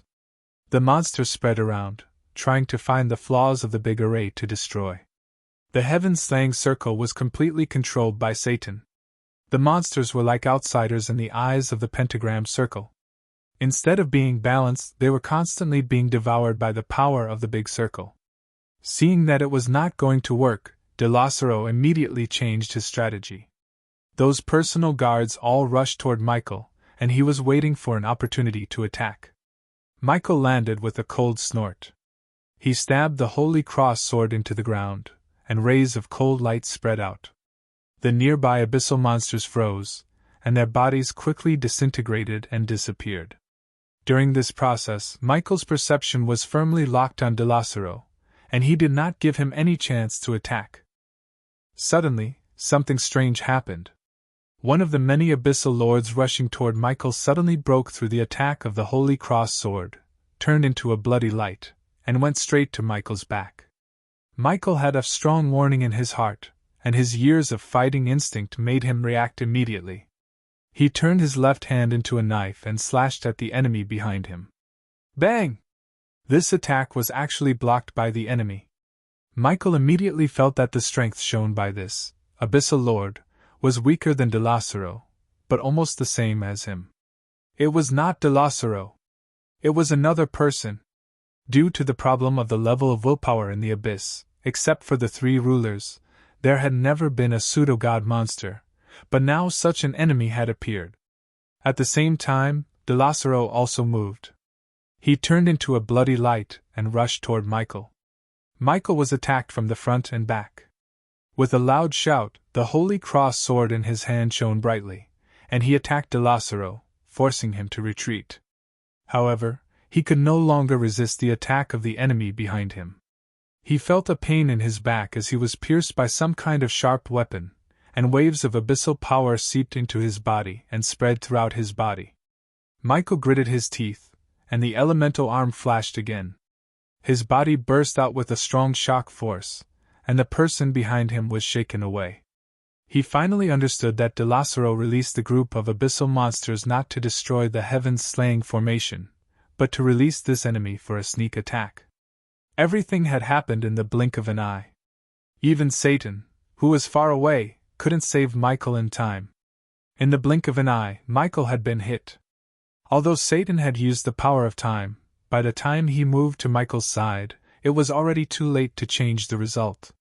Satan's eyes were fixed on the abyssal creature that had launched a sneak attack on Michael, and he spat out a name word by word. "Ba." Done! This ferocious-looking abyssal creature turned out to be Abaddon, the peak pseudo-god of the demon realm who besieged Ben Hong with Satan in the dark furnace and was later defeated by Chen Rui. You have the breath of hatred on you. Satan clenched the black long sword. You actually surrendered to Quiriana. In fact, I took the initiative to find Quiriana. Abaddon's red eyes glowed with a bloodthirsty light as he looked at Satan. There is only one condition for me to subdue her, that is to destroy you, destroy everything about you. After feeling my hatred from the bottom of my heart, she gave me the true power to unleash the power of hatred. Abaddon was defeated by Chen Rui in the dark furnace. Later, out of consideration of interests, Satan planned to kill Abaddon. Abaddon was forced to self-destruct his pseudo-divinity, and a trace of his soul finally escaped. Compared with Chen Rui and Ben Hong, Abaddon hated his ally Satan more, so he appeared in the form of an abyssal monster this time for revenge. If it was in an ordinary state, Satan was not afraid of Abaddon. However, this was the most critical moment. The reborn, Abaddon stood on the side of the abyss, and the balance that was barely maintained was suddenly broken. Even with the effect of the formation, the coalition army would almost certainly lose in a 3 versus 3 battle. Abaddon's appearance was tantamount to a fatal variable that was likely to affect the entire battle situation. I only said that Quiriana didn't come, but I didn't say that others wouldn't come. Delothro spread his claws. Abaddon, although I really want to find Satan to settle the old score of the main altar, it seems that for the sake of the will of hatred, I will leave him to you. Abaddon nodded and smiled sinisterly. Satan, with me here, your formation can no longer completely suppress the power of the abyss. A large number of abyssal creatures have now poured out of the gate of the two realms. I look forward to seeing you and the world you want to control destroyed together. Chapter 1254. Abaddon did not exaggerate the facts. The original Abyss army at the gate of the two realms had been suppressed by the power of the mountain's sacred kingdom. New troops could not enter the demon realm, and those who entered previously had been wiped out. After the appearance of Abaddon, the variable, the heaven-slaying matrix was forced to restrain its breath and concentrate the power of the pentagram formation to deal with the 3 strongest enemies. After losing the suppression of the Great Formation, more and more Abyss army poured out of the gate of the two realms, and it had spread in all directions. All the demigod powerhouses and a considerable number of demigod powerhouses of the demon realm and the human world were concentrated in the pentagram formation controlled by the heavens-slaying matrix. Facing the surging Abyss army, they could no longer rely on high-end combat power to contain it. While various magic crystal cannons, catapults, and ordnance were firing wildly, a vast expanse of white things appeared in front of the torrent of the Abyss army. They collided fearlessly. It turned out that these were the undead army. The endless skeleton soldiers wearing armor and holding weapons faced the Abyss monsters. Rows of undead wizards in black robes appeared in the distance. The leader was the most famous undead wizard, Garadim. In the human world, undead wizards were one of the most evil synonyms. The existence of such evil was absolutely not allowed under the sun. However, there was no such concept in the demon realm. Emperor Jia of the fallen angel empire had defeated the Red Spirit Lord and the Regent successively. Among them, the undead army had made great contributions, so all countries were secretly cultivating this kind of undead wizards. However, there was an unspoken rule that must be followed. The experimental subjects could only be places such as ancient battlefields or cemeteries. They could not be living people. When the human coalition army first entered the demon realm, the undead army had played a role. Now, all the undead wizards were gathered together under the unified command and leadership of Garadim to fight against the most terrifying enemy. At this moment, the living needed the power of death to save them. The white skeleton sea and the torrent of the abyss intersected, constantly consuming each other. In this kind of large-scale collision, unless there was a single power that determined the outcome of the battle, individual strength was just a drop in the ocean. The border between the two sides moved from time to time in the fierce war of attrition. The skeletons had no fear, and they had no high morale. They were also unafraid of death, but their strength was much inferior after all. Under the crushing of the abyss, broken bones flew everywhere, and the bloody torrent began to move forward step by step. After the skeleton soldiers at the front were crushed, vehicles pushed out from the back. The vehicles were filled with skeleton mages. Countless interweaving lights flew towards the abyss army, clearing out a large area. There were many demonic beast skeletons in the skeleton sea. Many of them were even flying in the air. There were also many translucent ghosts that rushed into the abyss together. Since it was easy to be accidentally injured in this kind of battle, the soldiers of the coalition army did not charge on the ground together. The goblin warriors controlled the war ordnance accurately at the back, blasting fire meteors into the bloody torrent. The flames of the magic crystal cannons were also shining. The assembled puppets and dragons flying in the sky alternately shuttled back and forth, constantly dropping bombs to attack the flying fiery sorceress and abyss lord.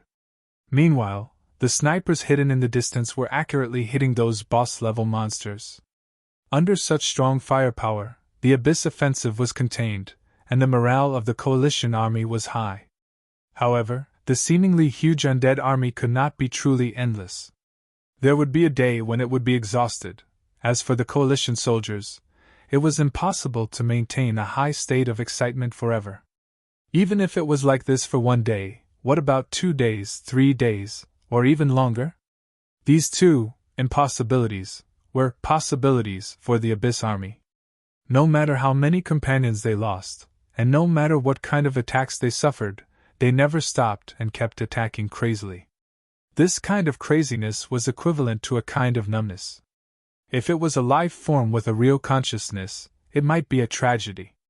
Now, the most critical situation was not the Bloodclaw territory, but the Heavens-slaying formation. In the Heavens-slaying formation, Satan and the other two were in a dangerous and bitter battle. Ben Hong was under the greatest pressure.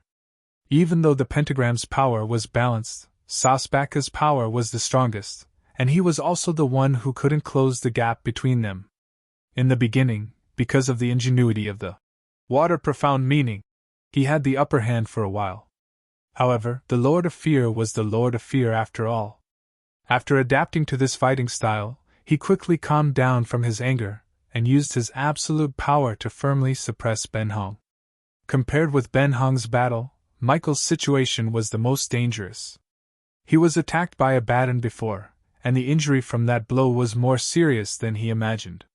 It was not an ordinary injury, but a corrosive abyss power that constantly nibbled away at his flesh and soul.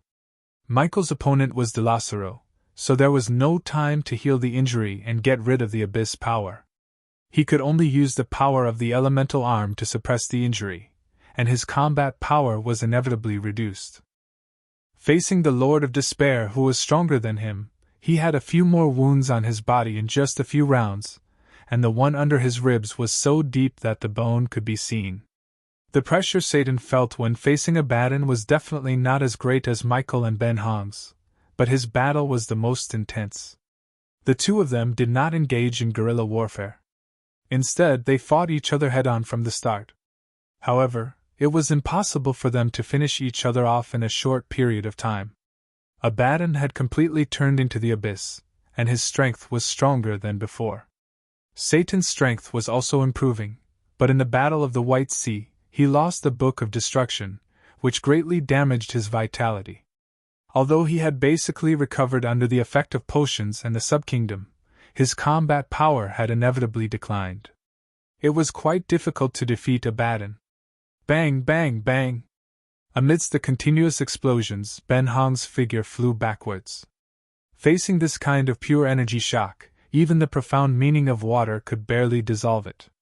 It was impossible for him to borrow the force to fight back. After Sasbaka's attack succeeded, he continued to send out shocks.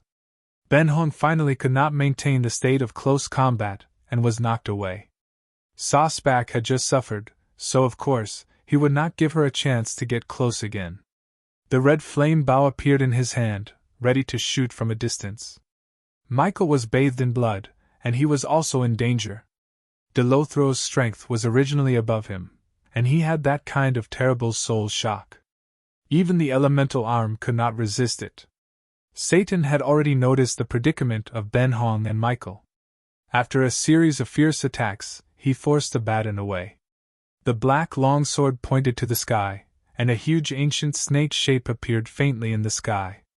The ancient snake slowly coiled into a pattern and turned into a huge hourglass. Satan's voice sounded in the whole formation.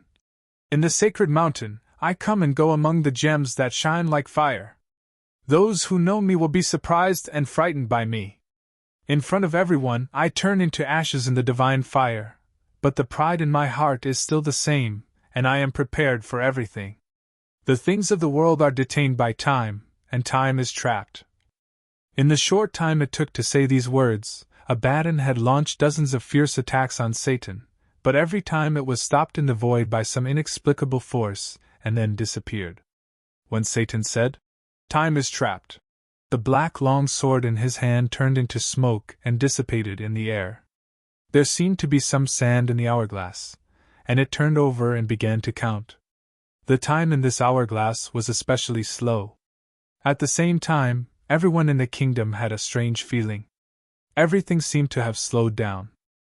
The power of ordinary time could only last for a short time, but this, slow, continued endlessly as if it was natural. You changed the time rule of the whole kingdom? Delothro showed a thoughtful look, and his voice also became extremely slow. This meant that before the time rule was effective, everything in this kingdom would become slow. The 6 people present were all very powerful. In this slow environment, although they couldn't speed up, the time to think and react was greatly extended, and it would become easier to avoid the opponent's attack. For Satan and the other 2 who were at a disadvantage, it would greatly prolong the time to fight against the opponent. After Satan unleashed this attack, his head of black hair immediately turned pale white. The 12 black wings on his back were the same. Although there were no other changes to their appearances, one could clearly feel that their strength seemed to have declined by more than half in that instant. What a good time is trapped! Even I can't avoid it. Sasbaka's green eyes narrowed. Do you want to delay us with your last struggle? Or do you want to delay time and wait for that Chinrui's reinforcement? Where is he? Even if this time is trapped is a bit interesting, it has a time limit after all. Abaddon sneered. Besides, it is only this kingdom that has slowed down. The Abyss army outside is not affected. Even if you can escape by chance in the end, the outside world has been destroyed. Satan ignored Sasbak and Abaddon. He manipulated his slow body to avoid Abaddon's equally slow blow. He punched Abaddon with his fists that carried the breath of destruction. The battle outside the mountain's sacred kingdom was still extremely fierce. Unknowingly, a day had passed. The continuous fierce battle had caused the white sea of skeletons and ghosts at the forefront to be almost gone. At this time, rows of long black lines appeared on the hillside behind. They were the Nightmare Knights riding undead horses with spears. This was also the last undead army. With the slope and distance, the Nightmare Knights formed a black arrow formation and sprinted toward the blood-red army. There were also a few bone dragons in the air. This kind of terrain had a certain advantage for the cavalry. Under the powerful impact, the formation of the Abyss army cracked countless holes. However, these holes were quickly filled by the monsters that rushed in from behind. The black arrows became smaller and smaller, and eventually disappeared without a trace. The undead army was completely exhausted at this point, and the Abyss army was still pouring out endlessly from the Gate of Two Realms. The next step was the real test of life and death. They could only rely on the coalition army's own strength. Chapter 1255. The solidified and uncompletely solidified magma made the entire dark black land turn crimson. It was not only the solidified magma, but also the dried blood, the corpses that had not been melted by the high temperature, and the metal fragments. This revealed the fierce battle that had taken place on this land over the past few days. The defense line of the coalition army was shrinking back step by step, and they had long withdrawn from the Bloody Claw estate. There were many countries in the human world, and the disputes were far more frequent than the demon realm. They were no stranger to war. The demons, whose average lifespan was much higher than that of humans, were more aggressive by nature. The war in the demon realm had never stopped. These were still ordinary people. The strength of the powerhouses was proportional to their lifespan, so they could experience the battlefield for a longer time. However, whether it was the demons or the ground races, whether it was ordinary people or powerhouses, they had never experienced such a cruel and tragic war. There was no benefit, no conquest, no occupation. There was only one purpose: destruction. Although the coalition army had shrunk their defense line, they had not collapsed. They had been fighting tenaciously with the Abyss army. Especially the demons, they had shown strong strength and rich combat experience. Many targeted strategies and tactics could always allow them to destroy a large number of Abyss monsters at a very small cost. However, no matter how ingenious the tactics and rich experience, they could not change the battle situation in the face of endless monsters. The ground in front of the Star Brilliance fortress had been severely deformed. There were huge potholes everywhere caused by the destruction. The ground was full of magma from the death of the Abyss monsters. Behind the Star Brilliance fortress, the Bloody Empire capital was just over 2 mountains. There were a large number of demons and a considerable number of migrating humans living there. After the Abyss army poured out of the Gate of the Two Realms, the area it spread was quite wide. It was not just the Star Brilliance fortress. There was another direction that was also the main attack point of the monsters, which was the Black Iron Mountain range leading to the Shadow Empire. Catherine was currently presiding over the Pentagram Array in the Heaven's Slayer formation. Jia had led the army from the Dark Moon Estate, Town Leia, early in the morning to the Shadow Empire to preside over it. After learning about the movements of the Abyss, she personally led the joint army of the Fallen Angel Empire and the Shadow Empire across the Black Iron Mountain range from the Bloody Vine Flower Estate. Heavy troops were stationed at the Molo Fortress in front of the Black Iron Mountain range to prepare for the invasion of the Abyss army. The areas where these two fortresses were located were under tremendous pressure. A large number of demons and migrating human refugees had fled to the Bloody Empire capital previously. Once the Star Brilliance fortress was breached, the people of the Bloody Empire capital would definitely have no time to evacuate. There was no place to defend, so the soldiers were desperately defending. The Star Fortress was a huge fortress built temporarily based on the City of Star. It should also be the most powerful fortress in the entire demon realm. All the new weapons and a huge alchemy civilization army of the demon realm were gathered here. At this point, the Starlight Fortress was slowly losing its grip.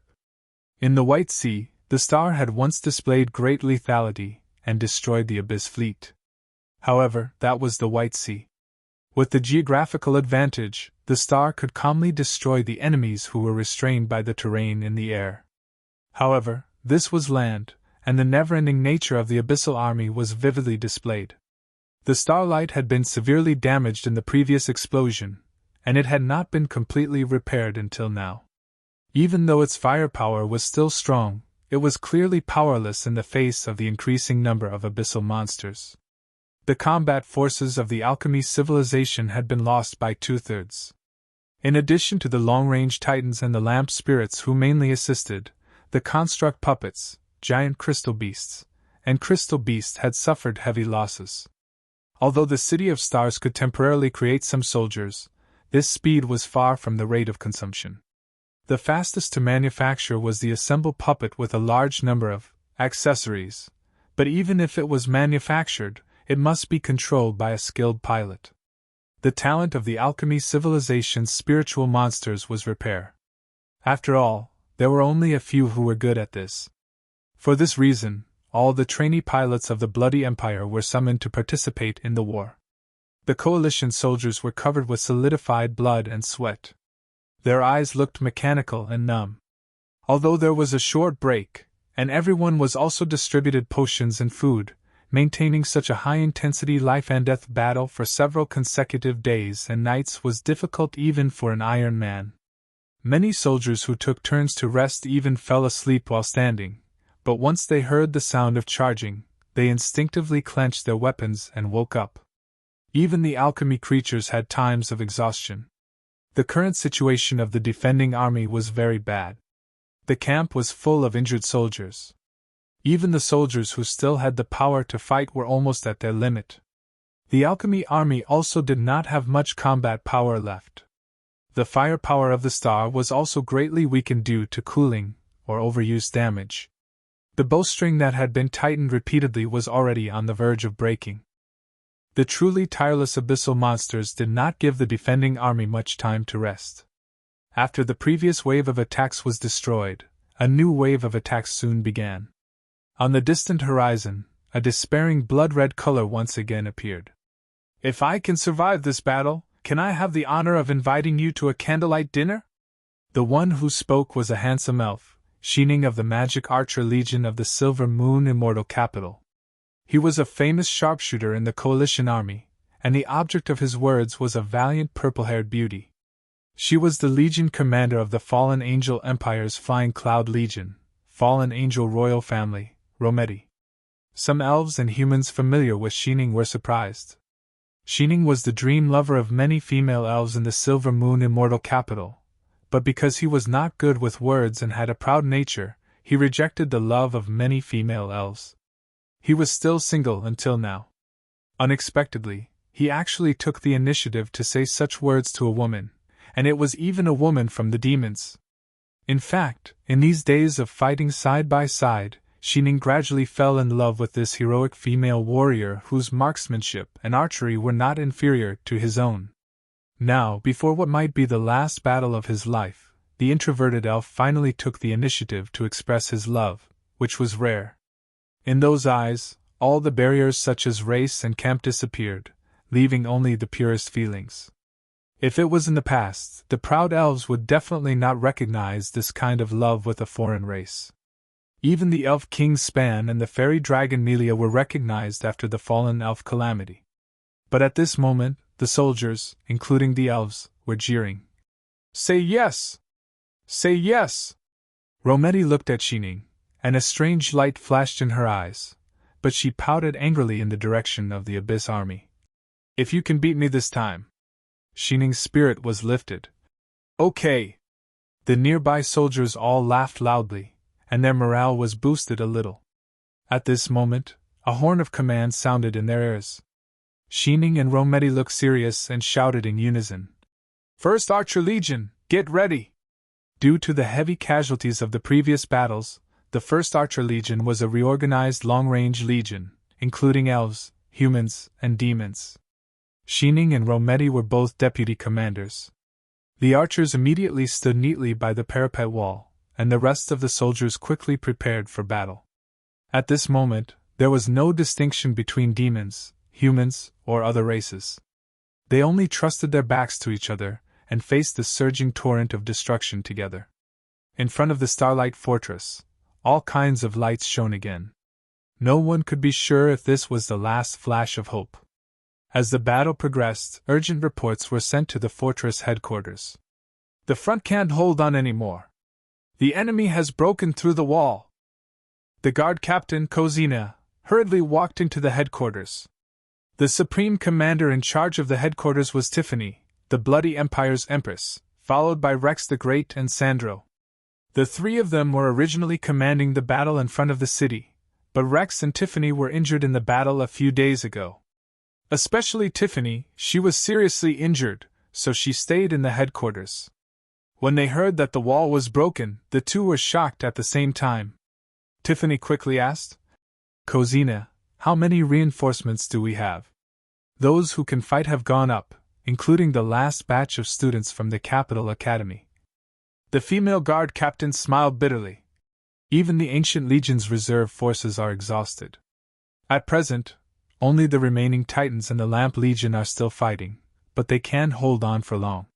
Your Majesty, please evacuate immediately." Tiffany shook her head. "Catherine is fighting the Abyss Lord in Mountain Secret, Jia is facing another Abyss army in the Black Iron Mountain Range, and the capital is behind me. There is no place to defend. Especially in the capital, there are countless people who can't evacuate in time. The Starlight Fortress is the greatest hope of the Empire and Demon Realm. How can I retreat? I can only fight to the death." Stupid. A voice sounded at the door of the headquarters. Tiffany frowned. It's you. This person was the former emperor of the Bloody Empire, Raisin. He was also her father. You should have a special way to contact that guy, right? What are you waiting for at this time? The guy that Raisin was referring to was Chinrui. Indeed, as a member of the Galaxy Divinity Temple, Tiffany could use her soul power to transmit the emergency situation here to Chinrui, just like how Ben Hong was in an emergency in the Kingdom of Disaster back then. Tiffany's tone seemed abnormally indifferent. He has more important things now, so he can't be distracted. Chinrui was helping Rala train the sealed realm power in the elemental realm. He must be clear about the current situation. The abyss will definitely attack the gate of the two realms, and it will definitely not delay time. The reason why he hasn't returned yet only means that Rala's power has not been fully completed. Although many people can summon him through the Galaxy Divinity Temple, no one did so at this time. Raisin sneered. Is it more important than your life? I trust him. Tiffany replied coldly. This word is exactly what you lack. At that time, the Bloody Empire had many candidates for the succession, including the 3 best princes, but in the end, they were all gone because of the struggle and suspicion. From this point of view, except for herself, Raisin really didn't trust anyone, including his own son. Raisin showed disdain. As an emperor, you shouldn't absolutely trust a person. I don't have time to argue with you on such boring issues. This is the highest command of the coalition army. You are just a retired person who has lost your power. You have no right to tell us what to do. You are not even qualified to enter this fortress. Someone! Drive this intruder out of the fortress. Hearing, drive out of the fortress. An unknown light flashed in Raisin's eyes. He waved his hand, and Tiffany's body shook. She felt that she was imprisoned by some power. She couldn't move or speak. If it was a normal day, even if it was a sneak attack, Tiffany would never be so easily restrained, but now she was seriously injured and could no longer resist. I am indeed an abdicated emperor, but I have not lost my authority. Raisin smiled indifferently and said to Cosina, Do you know what to do? Yes, your majesty. Cosina bowed deeply to Raisin, picked up Tiffany and walked out. She understood what Raisin meant. The Bloody Empire king was needed here, but it might not be Tiffany. As long as Tiffany was there, the Bloody Empire would still exist. You should have said just now that you are not only an abdicated emperor, but also a father. Rex the Great, who had been silent, spoke. Who are you? Raisin frowned. Rex. Roland, an emperor who has lost the empire, the father of that guy you mentioned. Rex smiled. It seems that we are not popular fathers. Raisin stared at Rex for a moment without making a sound. They will go further than us, right? Rex's gaze became distant, as if he could see the distant sky through the wall. This sentence made Raisin frown, and he took a deep look at Rex. Raisin. Mammon. I didn't expect to meet a human like you in the end. Chapter 1256. Cosina carried Tiffany and walked quickly to the back. None of the Bloody Empire's soldiers along the way stopped them. Instead, they bowed their heads and saluted. They obviously received Raisin's order. Raisin was right.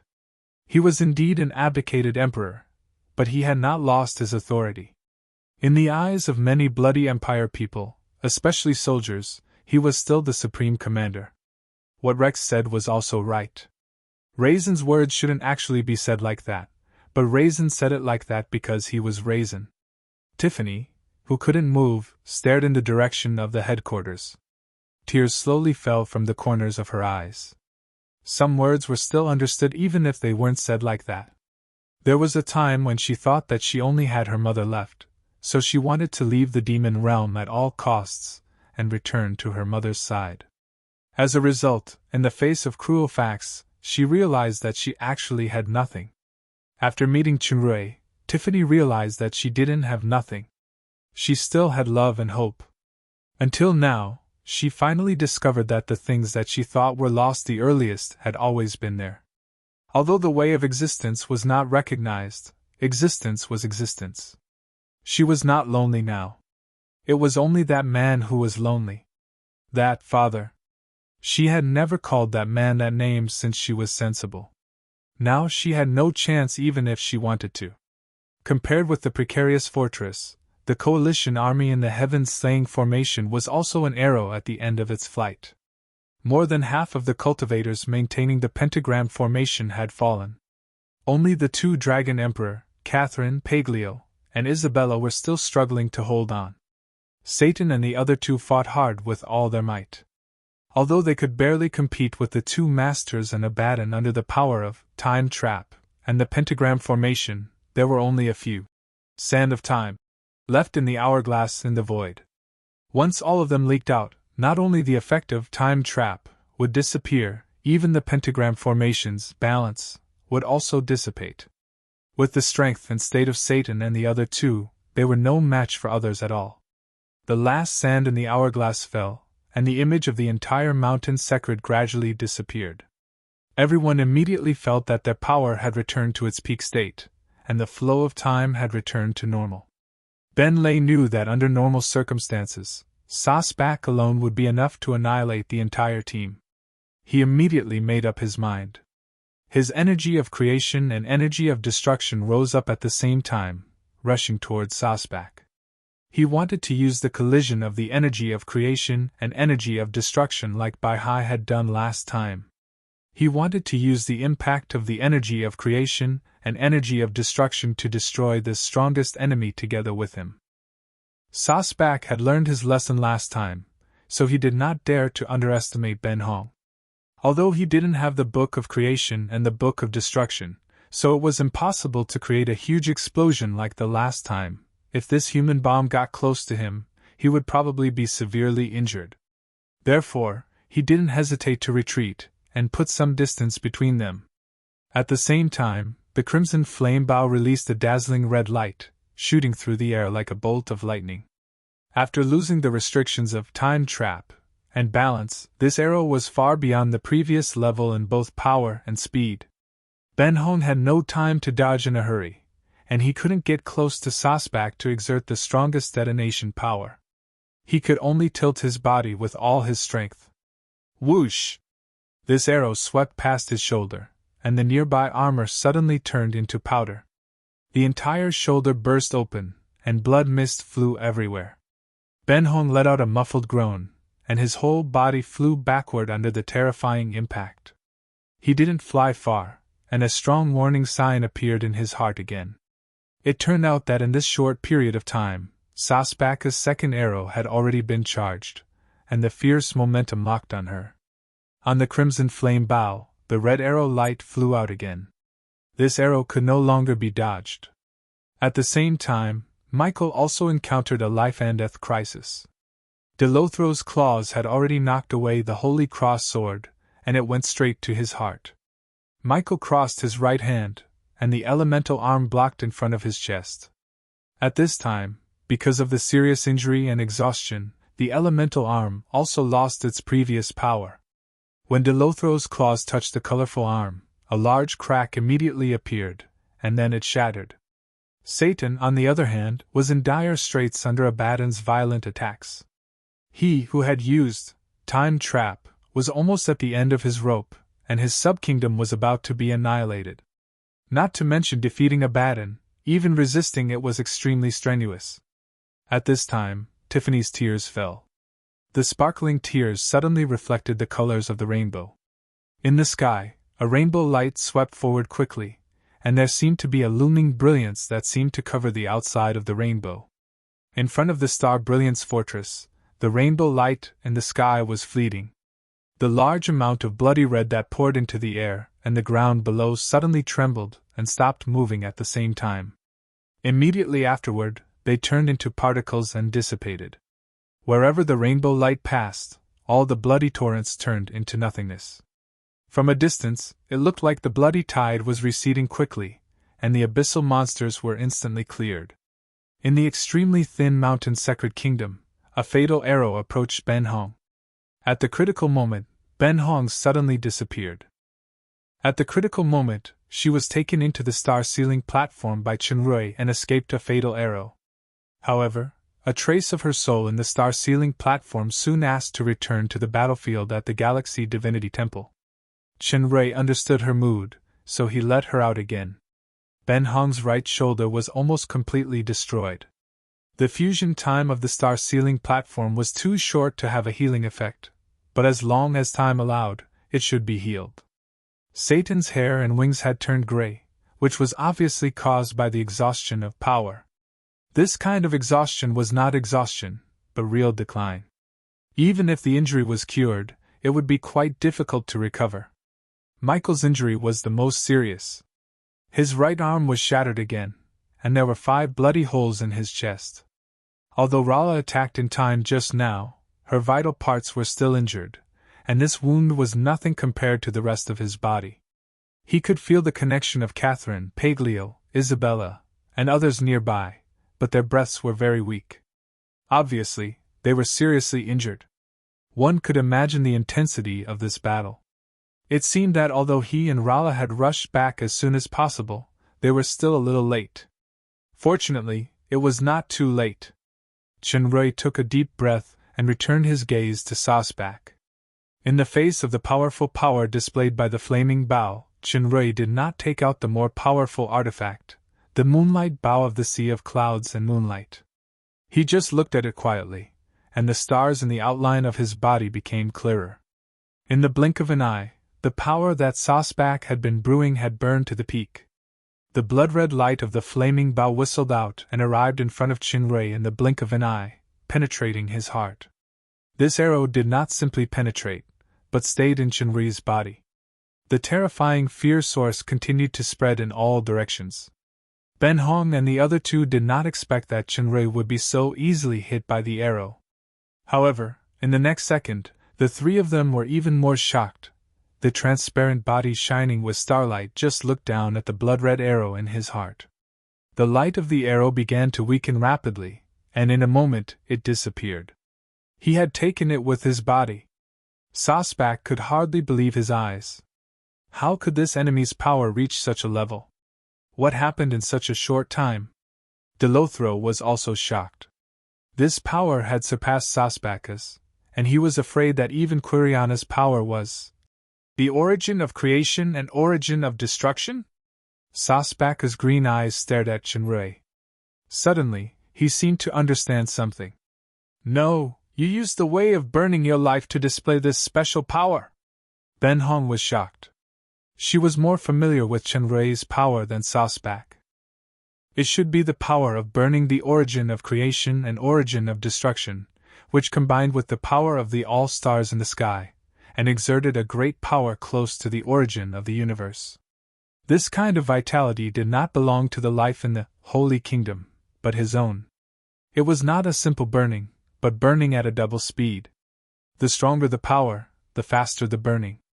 Even though Chenrui had the life that Paglio shared with him, plus the life that he gained from the growth of his strength, it was not infinite, and could not withstand this level of burning. Sasbak sneered.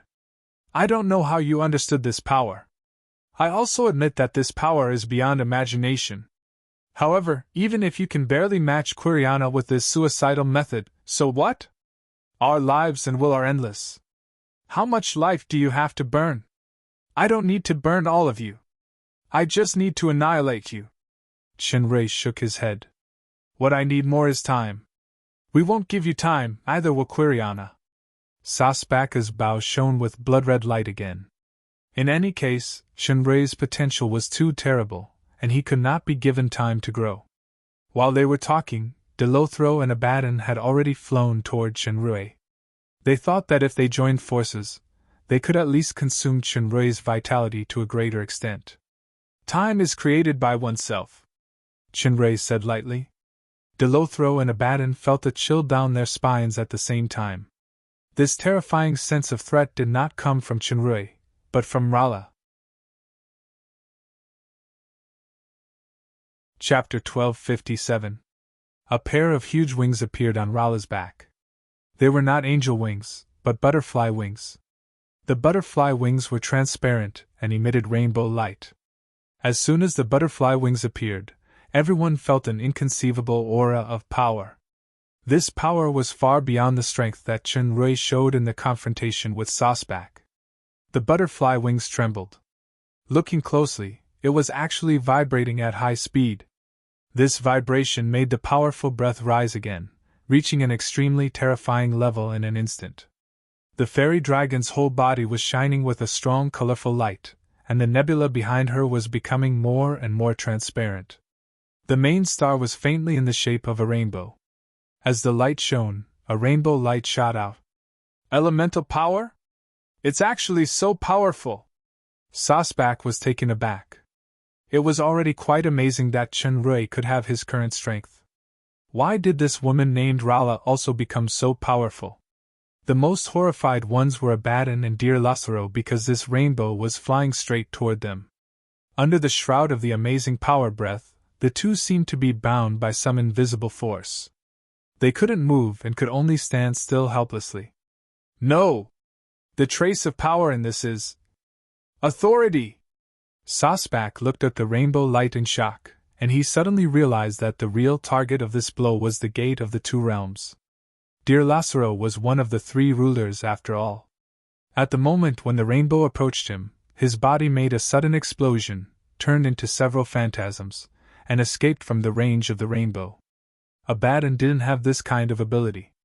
He was swept by the rainbow, and he floated in the air blankly like a statue. After the rainbow penetrated Abaddon, it didn't stop at all. It flew toward the light pillar that was constantly surging out of the blood-red army in the distance. The Abyss army also stopped at this moment. In the blink of an eye, the rainbow touched the light pillar.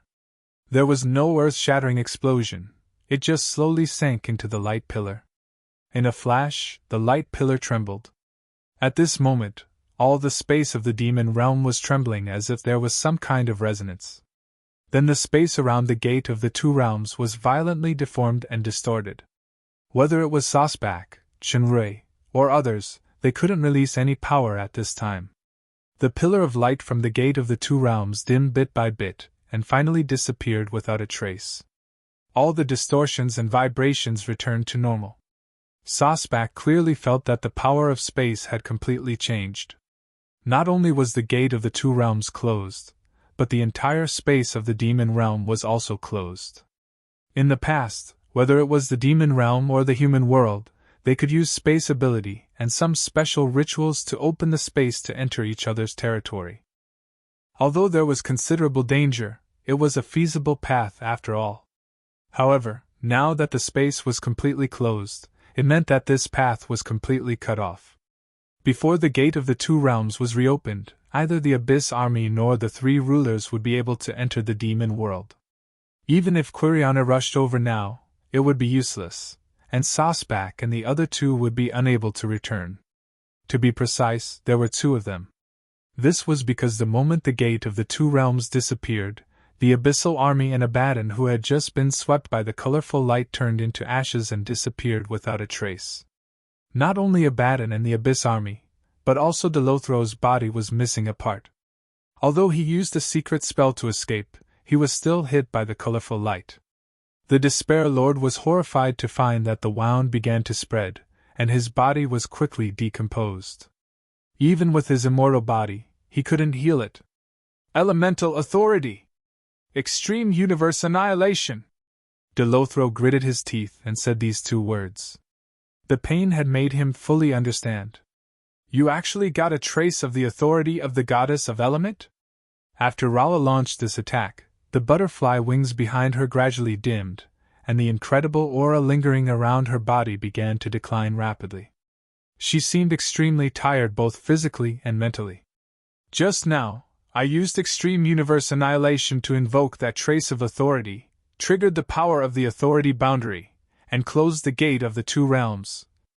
It turns out that you two have been in the elemental realm before. Sasbak's eyes narrowed. In this way, Lafferty, who originally sealed there with the divine spark. The two lords of the abyss were right. This was Rala's harvest in the elemental realm. That incomparably powerful attack wasn't something she could control right now. It was the power of the divine spark fragment left behind by elemental goddess Lafferty. Although her strength had improved by leaps and bounds, this attack was actually the power that she had accumulated over these days, and it couldn't be replicated in a short time. Now, this power finally succeeded in destroying the gate of the two realms and closing the demon realm. At this moment, Delothro's body had disintegrated in half. He roared and turned into a bloody light that pounced at Rala. Chenrei was about to kill Delothro. Taking advantage of the fact that he was distracted by Rala, Sasbaka's flame bow in his hand burst out a strong destructive aura, and the strongest power that had been secretly brewing burst out. He shot 7 arrows at Chenrei in a row. Whether it was archery or power, Sasbak had exhausted all his strength. Ben Hong's reaction was also very fast. He had already blocked in front of Rala, but it was Rala who really made the decisive move. A light flashed behind the fairy dragon's glasses, and she made a gesture with both hands. Delothro felt that his movements suddenly slowed down, and 6 colorful halos appeared around him. The colors of these halos had mixed together in the blink of an eye as if they had become transparent, and they actually went into Delothro's body. In the next second, Delothro's body was completely stiff in the air. With a muffled sound, he burst into countless particles and dissipated in the air. Rala's strongest ultimate move, Elemental Fury. The power of this move was more than 10 times stronger than before she went to the elemental realm, and the control of the power range was extremely small. It showed the subtle manipulation ability that could not be achieved before. The most important thing was that it also integrated the trace of elemental authority that had not faded. Delothro had been seriously injured by the rainbow light containing authority before. Under this blow, his body's regeneration power was completely destroyed, and he finally disappeared. This move also consumed the last of Zola's strength. The butterfly wings disappeared, and his exhausted body fell straight down. Ben Hong, who was at the side, had sharp eyes and quick hands, and caught him. On the other side, Sasbaka's body also flew backward, closely followed by the transparent star figure. After Rala's blow just now, Chenrei was also relieved and could focus on dealing with Sasbak. Chenrei's fusion state indeed consumed a lot of vitality. However, this state also gave him a new understanding of himself and power in the environment of the elemental realm. In the past, Chenrei was always speechless about terms such as small universe. However, when he stood at this height now, he found that the imaginary term in the cockroach animation was actually quite meaningful. Humans were a part of the universe. On the other hand, as long as one reached a certain height, one's soul, body, and spirit could also reflect the mysteries of the entire universe. It could not be described by specific words. It was a mysterious thing. Although Chenrei could only get closer to this state by burning his vitality, he had really touched the edge. As he fought against an enemy of Sasbaka's level, the blurred edges became clearer. Both Sasbaka's power of destruction and fear were contained. It was like the explosion of a supernova, which could produce extremely destructive power, but in the entire universe, it was nothing more than a fleeting brilliance. In the blink of an eye, the 7 consecutive arrows were all broken, dissolved, and absorbed. Meanwhile, the power of Chenrei's counterattack was getting stronger and stronger. Sasbak almost couldn't throw it over, and it was getting more and more difficult to bear. The armor condensed by the exoskeleton on his body cracked, oozing dark green blood, and the bone spurs were also broken. Chenrei had already caught up with Sasbak, who was flying backward in the air. With a dazzling brilliance on his fist, Chenrei penetrated Sasbaka's back while the brilliance penetrated out of his chest. Sasbak roared as his body was torn apart. Sasbaka's figure seemed to be in the brilliance. However, Chenrei was not moved at all. He shook his fist, causing numerous star dust to explode. At the same time, a looming silhouette appeared where Sasbak was torn apart and disappeared. It was the real body of the Lord of Fear. It turned out that Sasbaka's incarnation was actually an illusion. His real body was still hiding in the same place. Pitifully, Chenrei saw through it. "Why? You know every time." Sasbaka's face was overflowing with green blood. Chenrei said calmly, "Because you are there." No wonder you are the enemy that she values. Sasbak smiled proudly. But you also miscalculated. I didn't pin my hope on your wrong judgment. As he said this, Sasbak's body disintegrated bit by bit. At the same time, Michael, who was closest to him, suddenly spat out a mouthful of green blood. Sasbak's dim shadow sneered. Abaddon has the heart of hatred, and his claws are the claws of fear that I gave him. Since the first time Michael was hit by the claws, the seed of fear has been planted in him.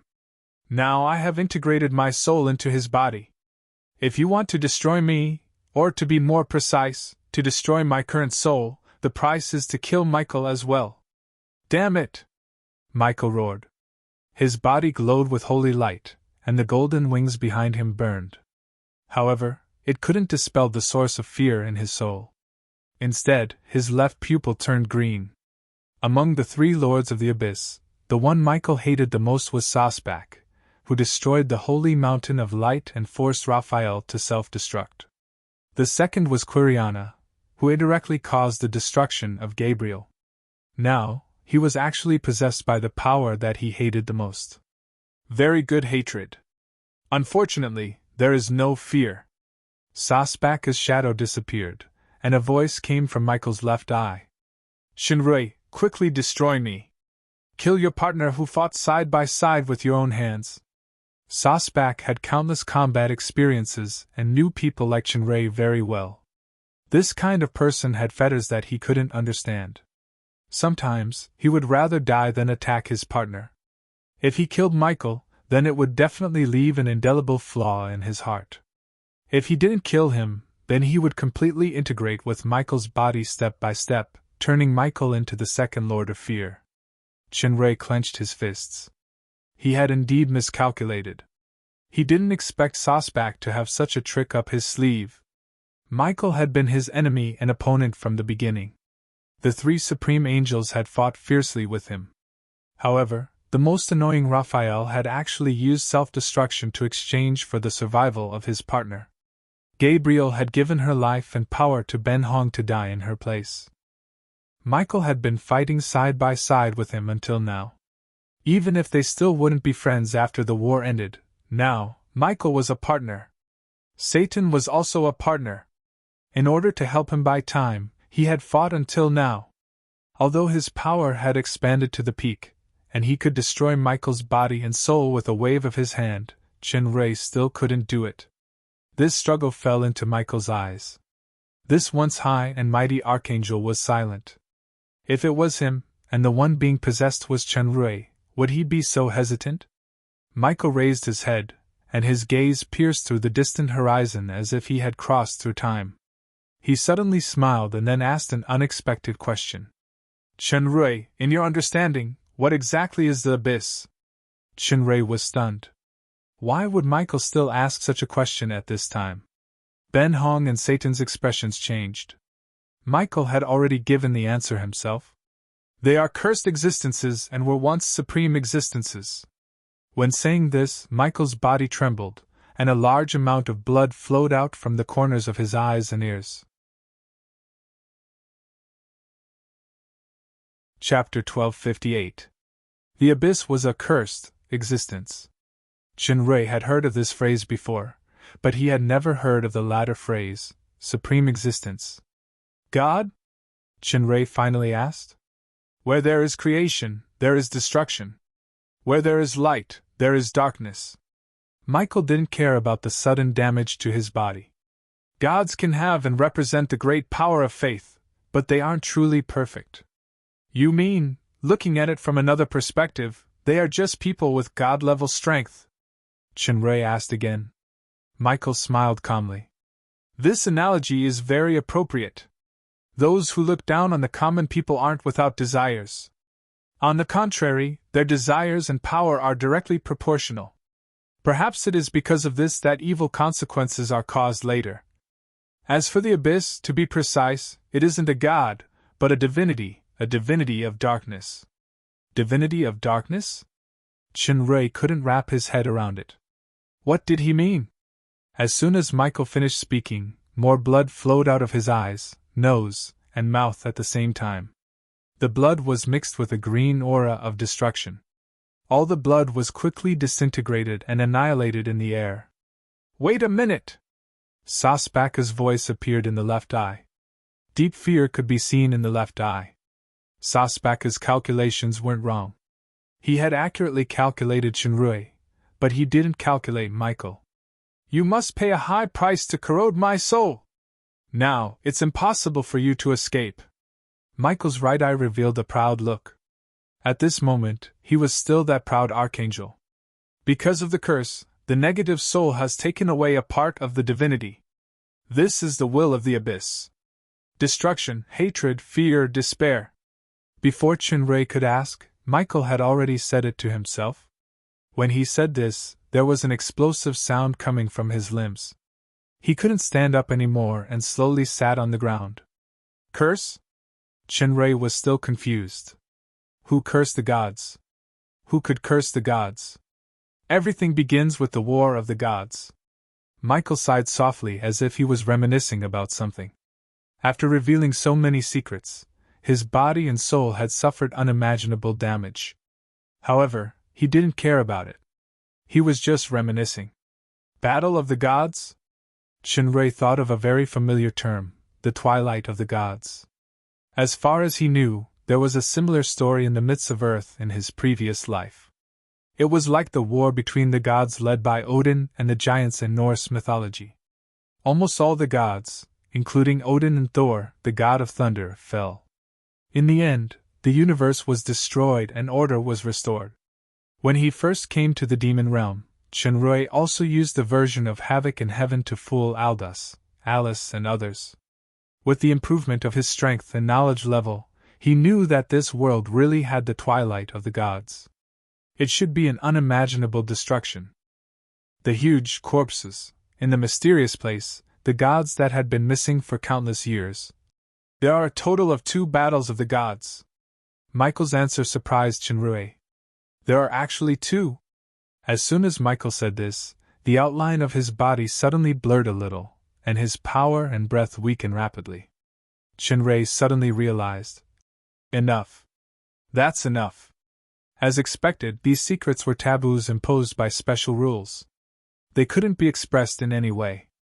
Otherwise, they would suffer terrible backlashes or punishments. Soul damage, loss of power, and even loss of life. Seeing Michael's appearance, Shinrui's heart surged with sadness, not only for Michael, but also for his former friend. Michael shook his head. Ben Hong, who had been looking at him, said, "Let me say it." Satan, who was next to Ben Hong, was taken aback and looked at Ben Hong in surprise. Michael looked straight into Ben Hong's familiar silver and red pupils and shook his head slowly. "No need. You don't need to repay anything. You don't owe me, but you owe Tessanil. What you need is, with her hope, to live." Ben Hong and Michael looked at each other for a moment. Finally, they stopped insisting and became silent. "Wait a minute! Or we can." Sasbaka's voice sounded a lot weaker, with obvious fear. He had been connected with Michael. He was also suffering the damage that Michael suffered. Facing the approaching threat of death, Sasbak was finally afraid. "Don't you represent the supreme will that dominates fear? But now even you are afraid. Ridiculous. In the end, you are just the remnants of selfishness and cowardice. You shouldn't exist in this world." Michael sneered and looked back at Shinrui. He said, "The first war of the gods was the war between the gods and the Supreme Being. In that war, the gods paid a huge price and finally destroyed the supreme will that dominated and enslaved them. However, they were also cursed by the supreme will. Part of their divinity was taken away, and they merged with the negative souls of darkness and became the will of the abyss. The Supreme Being was sealed." Shinrui finally understood. It turned out that the bloody body that was besieged by the giants, in the dream, was actually the supreme existence above the gods, or it could be called the supreme god. The giants were the gods. The bloody body was finally destroyed by the gods and turned into that eye.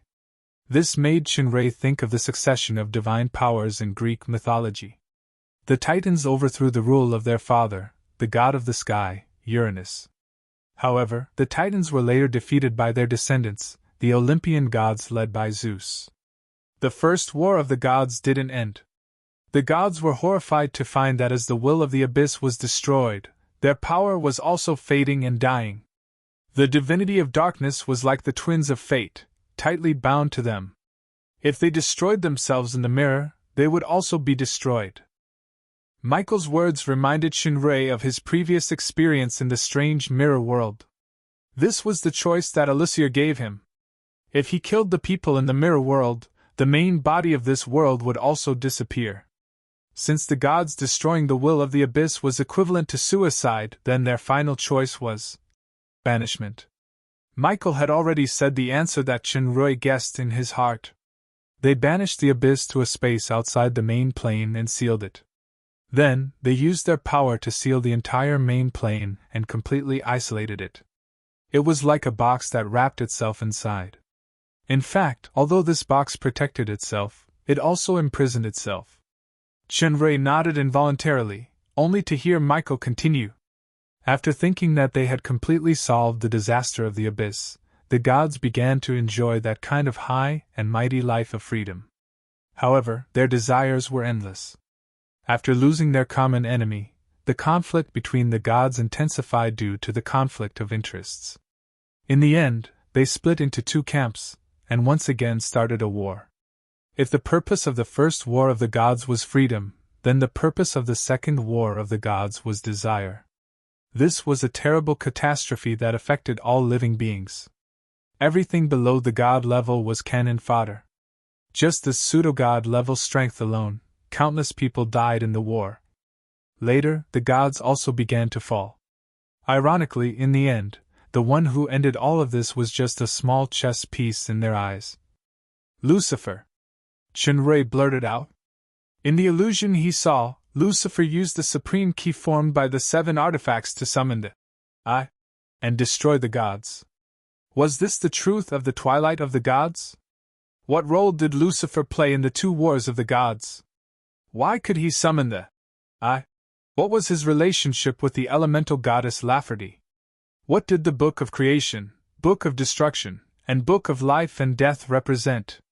After the twilight of the gods fell. Why could the abyss continue to exist? What secret was there in it? Although Michael had uncovered a shocking truth, many new questions had arisen. That's right. He was actually just a pitiful chess piece, shouldering a pitiful fate. He destroyed the gods not only for his own reasons, but also for the Supreme. Michael's words came to an abrupt end. Shinrei turned around and saw that the green in the pupil of the left eye had dissipated. Sasbaka's soul had been annihilated, and Michael's entire body had also become thin. This archangel had been holding on all this time, and now it was the final moment. His power was indeed far inferior to a strong enemy like Sasbak, but he did not lose. I used to think that you were him, but you are not. Michael's voice became ethereal. These words were not taboo, so he could barely hold on for a moment. You have to surpass him, surpass everything, Shinrei said solemnly. No matter how far I can go, I will remember you, as well as Gabriel and Raphael. You are all respectable opponents. He did not say friend or companion, but opponent. This title was more suitable for the 3 angels. In life, there would always be some things that would be missed, and there would always be some people that would be forgotten, but there would also be some people that would not be forgotten, whether they were lovers, friends, or opponents. Shinrei's words caused a glimmer of light to flash past Michael's gradually dimming eyes. He nodded to himself, and then turned around to look deeply at Satan. So many years. We have been fighting for so many years. Satan quietly looked at Michael, his lips moving, but he did not say anything. Suddenly, he turned around and left. Michael did not look at Satan again. He raised his head and looked at the sky. Is there really another world? Shinrei was slightly shocked. At the last moment of his life, Michael asked the same question as Gabriel. There is. Shinrei forcefully said the answer. As soon as his voice fell, Michael's body turned into countless golden specks of light and scattered. On the distant mountain peak, Satan also raised his head and looked at the sky. In the wind, the golden feather slowly floated away. Chapter 1259. In the evening, Dark Moon's house. Chenrui looked up at the two moons that began to turn purple thoughtfully.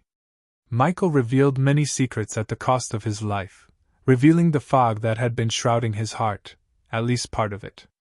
There were still many questions in his heart.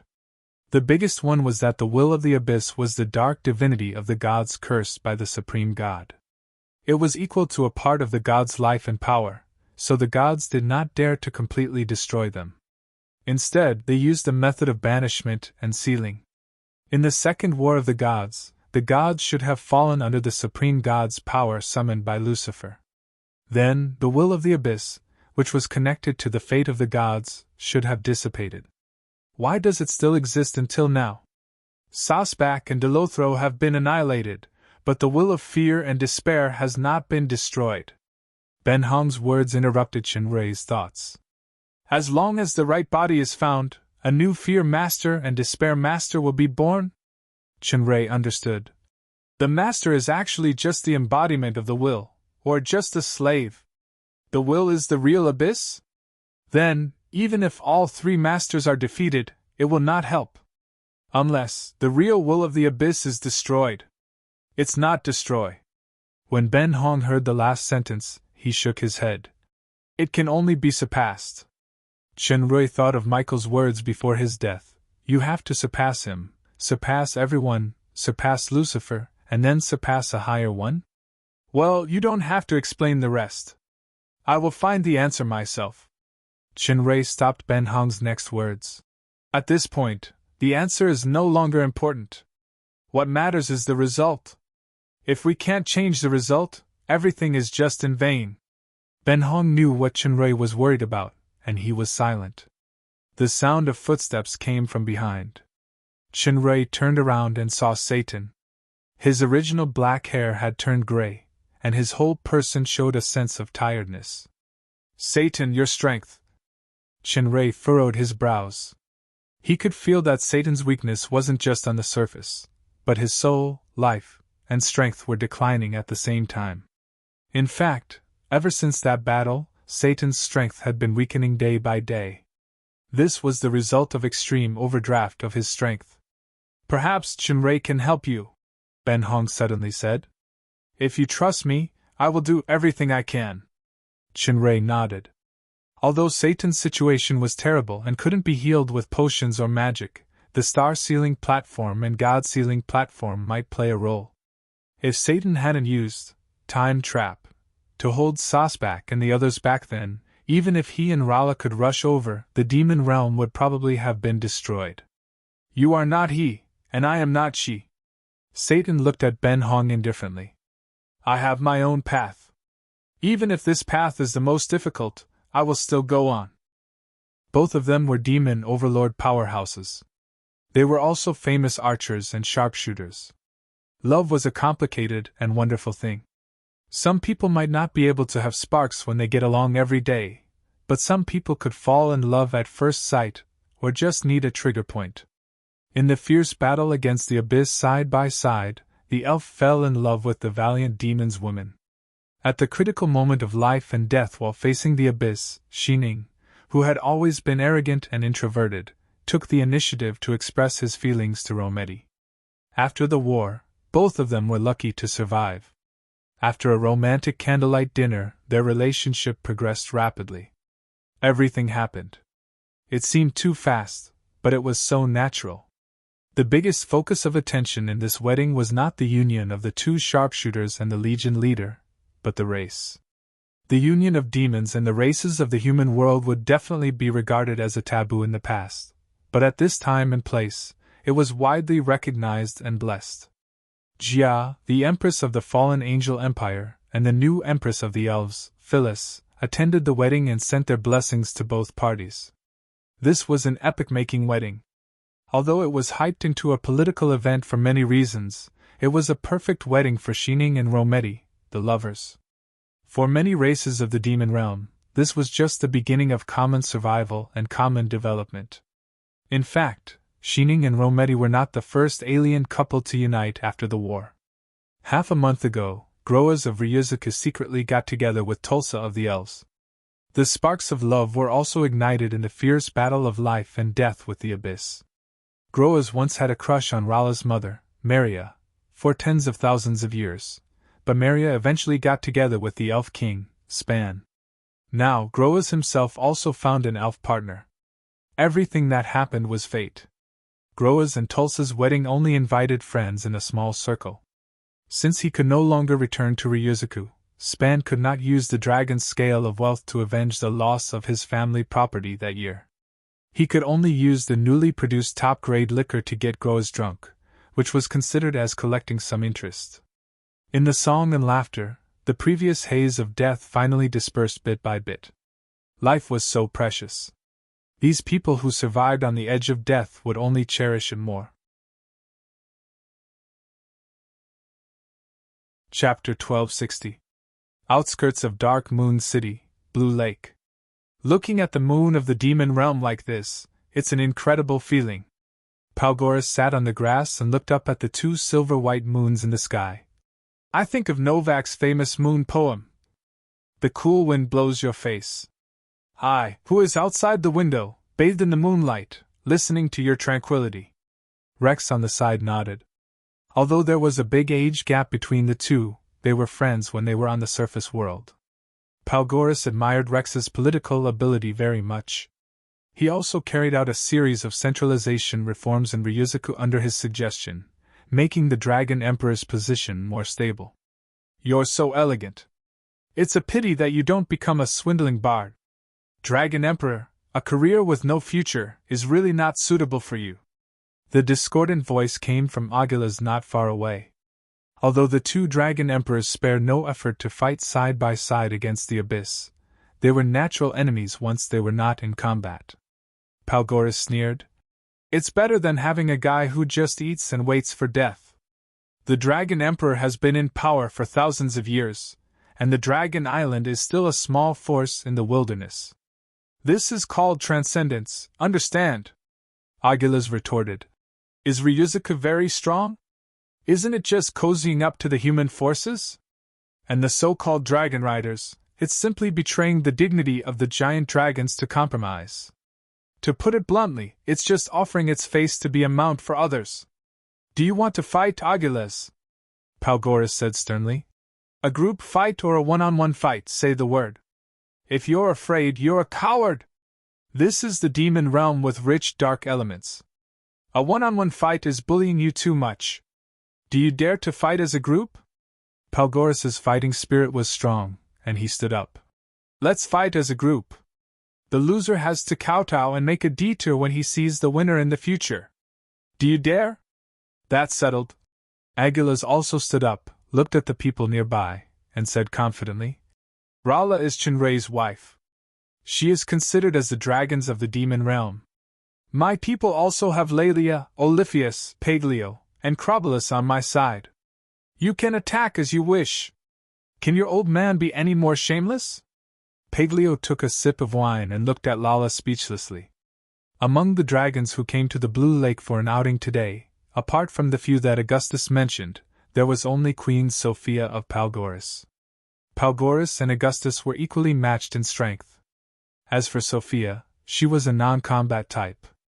Even if Rala did not participate in the battle, there would be no suspense in this battle. Lala lowly shrugged with a look of, I don't know that old guy. Then she chatted and laughed with Helen. One of her hands, habitually, hugged the little mermaid princess' waist. The little mermaid princess blinked her eyes and glanced at the lousy man who cried while holding a child. She slapped Lala's perverted hand away, stepped forward to take the bag, and hummed a nursery rhyme softly. The brat really didn't give face to his lousy father. When he heard this touching song, he stopped crying immediately, which made someone lose face. Palgoris did not argue about Rala's camp. He just glanced at Rex. This is very fair. Since you start to laugh at the Dragon Knight, then I will ask a Dragon Knight to help. Old friend, it's up to you this time. Me? The Emperor of the Long Huang Empire was stunned a little unexpectedly, then he spread his hands, indicating that it didn't matter. Damn! Augustus secretly scolded Palgoris for being more shameless than him. Although Rex's strength is only a demon overlord, he is Chenrei's father. If he goes, Rala will be the first to change sides. I don't mean to look down on the Dragon Knight. Augustus rolled his eyes and pouted at Chenrei to change the topic. The real Dragon Knight I know. Well, this kind of dragons who have conquered the bodies and minds of dragons are. Are you sure it has such a relationship with humph? Finally, Augustus gave his in-laws some face, he thought, and didn't say Rex's name. Palgoris's face on the side had turned green. As he was about to speak, Chenrei, who had been involved in the battle, finally couldn't help it. Stop!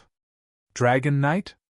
If this kind of verbal attack continues, it will only endlessly increase the lower limit of moral integrity. During this period, Chenrei had been training hard. He didn't even have time to take care of his two babies, Duo and Daudu. Under the strong request of Isabella, Kia, Alice and others, he finally managed to spare a day to organize this outing. Isn't the purpose just to relax for a while? Is it easy? Today is an outing, not a day of war. Chenrei shook his head. At this time, Duoduo's happy shouts came from a distance. Dad! He saw Duo carrying a small basket, followed by Alice, Adeline, Michelle and another petite figure walking over. Look, I picked a lot of jade dragon fruit. Duo threw herself into her dad's arms and showed off the fruits in the small basket. Wah, my baby Duo is still the best. Chenrei kissed Duo. His precious daughter was the closest to his dad. As for that brat Daudu, there was no need to mention her. She cried every time he hugged her. Brother, I picked a lot too. Alice also came over to report the good news. Chenrei stroked Alice's hair and looked at Michelle, who had a look of anticipation on her face. He scratched the little elf princess's nose. The little elf princess giggled and pulled Adeline over. Before anything happened, the Naga girl's face turned red. Chenrei smiled at another petite loli. That loli looked only 5 or 6 years old. She had silver hair and golden eyes. Her temperament was even more shy. She seemed to have a natural reverence for Chenrei. She looked at him timidly and hid in Sophia's arms. This loli was the soul on the ambergris that Chenrei saved in Ryuzaku. She was also the second oracle of the Galaxy Divinity Temple, second only to Veronica. Avril accepted the power of the super system, and her soul power was much stronger than before. In addition, Chenrei's current strength was much stronger than before, so he could appear outside as a projection clone for a longer period of time. Even so, it was enough to make Avril's mother, Sophia, ecstatic. Auntie, this jade dragon fruit that you eat was picked by Duo herself. Duo took the small basket and began to distribute it. Feyre was singing with Helen and coaxing her. When she saw Duo coming over, she touched the little girl's face lovingly. The anxiety when she fled to the demon realm with her father had long disappeared. Now this big family made her feel unprecedentedly at ease and happy. Auntie Helen, Auntie Athena, Auntie Kia. Duo sent it all the way and walked to Rex. Grandpa, this is the biggest one for you. Rex took it. When he saw the little girl for the first time, the scene of the little girl waving her hand constantly appeared in front of him again. Some kind of emotion slowly gathered in his heart. The long-lost feeling filled his chest, and his vision became a little blurred. He solemnly took the fruit, but he didn't eat it. He held it tightly in his hand. At this moment, he was no longer the dignified emperor who was vigilant against everyone. Instead, he was a peaceful grandfather who enjoyed the happiness of his family. The little girl noticed this scene and thought it was not enough. She secretly took another one for Rex. Grandpa, you must eat it. It's very fragrant. Definitely. Rex smiled. Feyre looked at her father in surprise. In her impression, it seemed that she only saw this kind of smile from Rex when she was very young. Sophia held Avril and pointed in the direction of Palgoris. Palgoris no longer paid attention to Augustus at this time. He just stretched out his hands to his daughter, and a rare softness appeared on his face. Avril hesitated for a moment and ran toward Palgoris. The two figures overlapped. It was obviously not the time to talk. Augustus looked at the intimate look of Palgoris and his daughter with a little envy, and then looked at his two daughters. Humph, don't even think about it. Lala turned her face away and showed the back of her head to her father. Give me money! Give me money! In the distance was Oliphius, who was playing mahjong with Lomont, Crobolus, and Delia. She didn't see her father's expectation at all. Well, I lost to the damned Saint Dragon this time. Augustus couldn't help but burst into tears. Fortunately, the little girls, Grandpa Augustus, gave him a little comfort. He picked up the little girl and went around to give out jade dragon fruit. I won! The black dragon chick excitedly spread out the cards in her hand. I won it myself! 3 elements! Give me money! Wait, this card doesn't seem right. The sharp-eyed Lomont caught the get rich card that the black dragon chick just grabbed, and he suddenly smiled. Where is Dodo? I want to invite him to the Princess retail store to eat a luxurious meal later. The mahjong card in Lomont's hand suddenly swelled and turned into a translucent onion. His saliva dripped. Luxurious meal! This is what you said. Oliphius! Crobolus and Delia called out the name of the black dragon chick in unison. The cheating black dragon chick pretended to be at a loss. What? The real original, what, Fairy Miss Long was next to Dowdu. She teased the little guy with a smile. Dowdu, where is Mom? This kind of identification game was the little guy's favorite. She pointed to Athena. Where is Aunt Rala? The little guy pointed to the fairy dragon accurately. Where is Dad? Dowdu looked at Chenrui, and her mouth suddenly flattened as if she was about to cry. No way! Chenrui was speechless. I just don't have time to hug you. I was a little impatient last time and accidentally pricked you with my beard. Can this hatred last so long? I'm your father. While Chenrui was muttering, Madame Dowda had already cried out. For a while, all the women's unkind eyes were focused on Chenrui, making him feel creepy. After crying for a while, she simply turned around and didn't even look at her dad.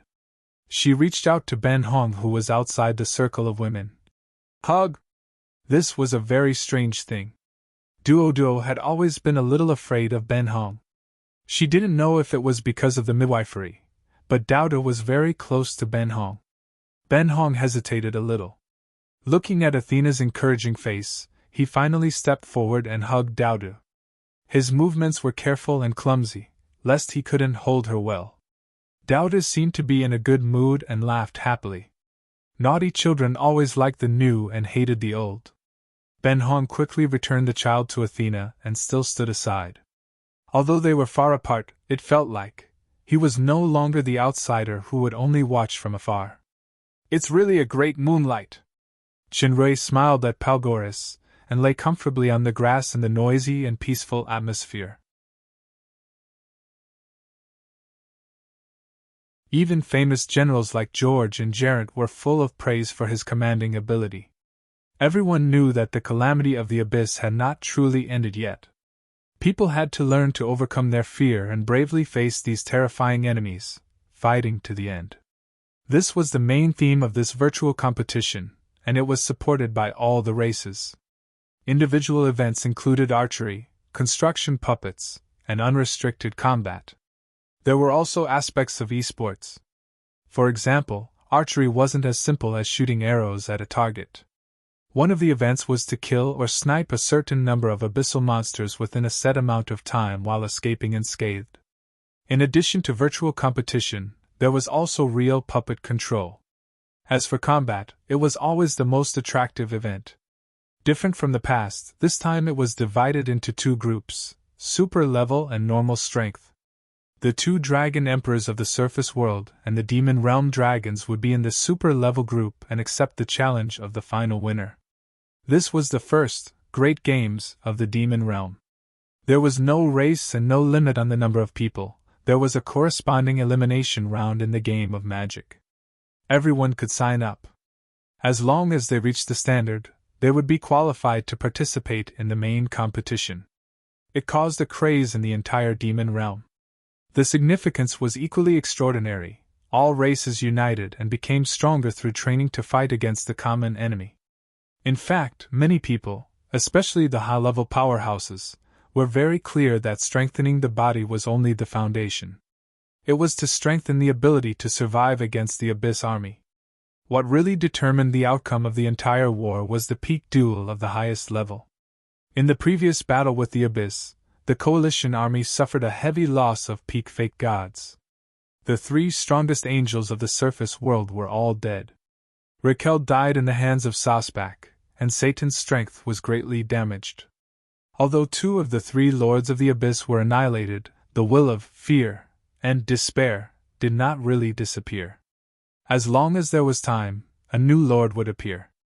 Taking a step back, even if there was only Quiriana left, the demon realm would not be able to defeat her. If Quiriana did not come during the Battle of the Starlight Fortress because she had not recovered from her internal injuries, the outcome would probably be different now. Currently, only 3 people who could fight against the Lord of the Abyss were Chenrui, Rala, and Ben Hong. Ben Hong was a veteran peak powerhouse of the same generation as the 3 angels and Satan. He had experienced 2 battles of gods, so his strength was unquestionable. Rala had inherited the divine spark of the elemental goddess, and was the great elemental envoy of the elemental realm. Her future was limitless. However, everyone knew that Chenrui was the biggest hope. The vast Milky Way shone with dazzling radiance. Chenrui was quietly looking at the galaxy in front of him. In his pupils, images appeared one after another. These images included the real experience of his battle with the 3 lords of the Abyss, as well as the simulation of the battle in his consciousness. In the simulation of the battle in his consciousness, his opponent was the strongest Quiriana. During this period, he had been training hard in the training ground almost day and night. His strength had improved a lot compared to the battle in the Abyss.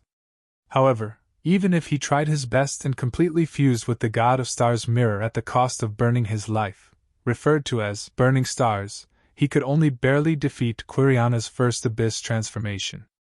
Once she used the second transformation, he would definitely be the one to lose. Chenrui felt that his current strength had reached a bottleneck. Burning his life to fuse with the God of Stars mirror was already his strongest state. Even a small step forward was extremely difficult. Besides, he did not know if Quiriana had other trump cards. Did he really have to use the Supreme Key? He now understood that the Supreme Key's purpose was to summon the power of the sealed, supreme existence. The appearance of this power could destroy the gods, and it was very likely to destroy everything. It might even bring about unpredictable and terrible consequences. That was why Lucifer had given him such an instruction. Michael also said that if he did not use the Supreme Key, there would still be a glimmer of hope. If he used it, there would be no hope at all. If that was the case, then what was the point of Lucifer giving him this Supreme Key? Wouldn't it be more effective to disassemble it into the 7 artifacts to increase his actual combat strength? However, Chenrui also understood that no matter how strong the 7 artifacts were, they were still external objects. During the period when he had just lost the 7 artifacts, he indeed felt very uncomfortable. At the same time, he was secretly vigilant. He used to rely too much on these artifacts. Once he lost them, not only his strength, but he also felt that his confidence in battle was somewhat lacking. Only the power that belonged to him was the most real and reliable existence. It was precisely because he had overcome this discomfort that his strength had once again increased by leaps and bounds in such a short period of time. From not being a match for the 3 Abyss Dominators at all, he was now able to go head-to-head with Quiriana. However, he was only barely able to go head-to-head with her. He could not truly surpass her. Michael, Ben Hong, and Satan had all said that only surpassing was the only way to defeat the Abyss. Chenrui was not sure what the true meaning of surpassing was, but he could not even do something as simple as defeating her at the moment. Seeing that himself was about to be completely destroyed by Quiriana, Chenrui stopped the deduction of this battle of consciousness. As he had to go all out to fight against Quiriana, he had used the power of burning stars. Even though it was just a deduction, it still consumed a considerable amount of life force. Right now, Chinray only had less than 1/5 of his life force left. With his level of strength and the life that Paglio had shared back then, under normal circumstances, his life force would probably be close to limitless. With such a consumption, one could imagine the intensity of cultivation and deduction. Burning life force was not simply for the sake of increasing one's strength, but to infinitely approach the ultimate level. If one could touch the edge of that power, perhaps they could truly surpass. Chinray rested for a while and left the training ground. When he returned to the Galaxy Divinity Temple, he happened to see Veronica holding Avril's hand and talking.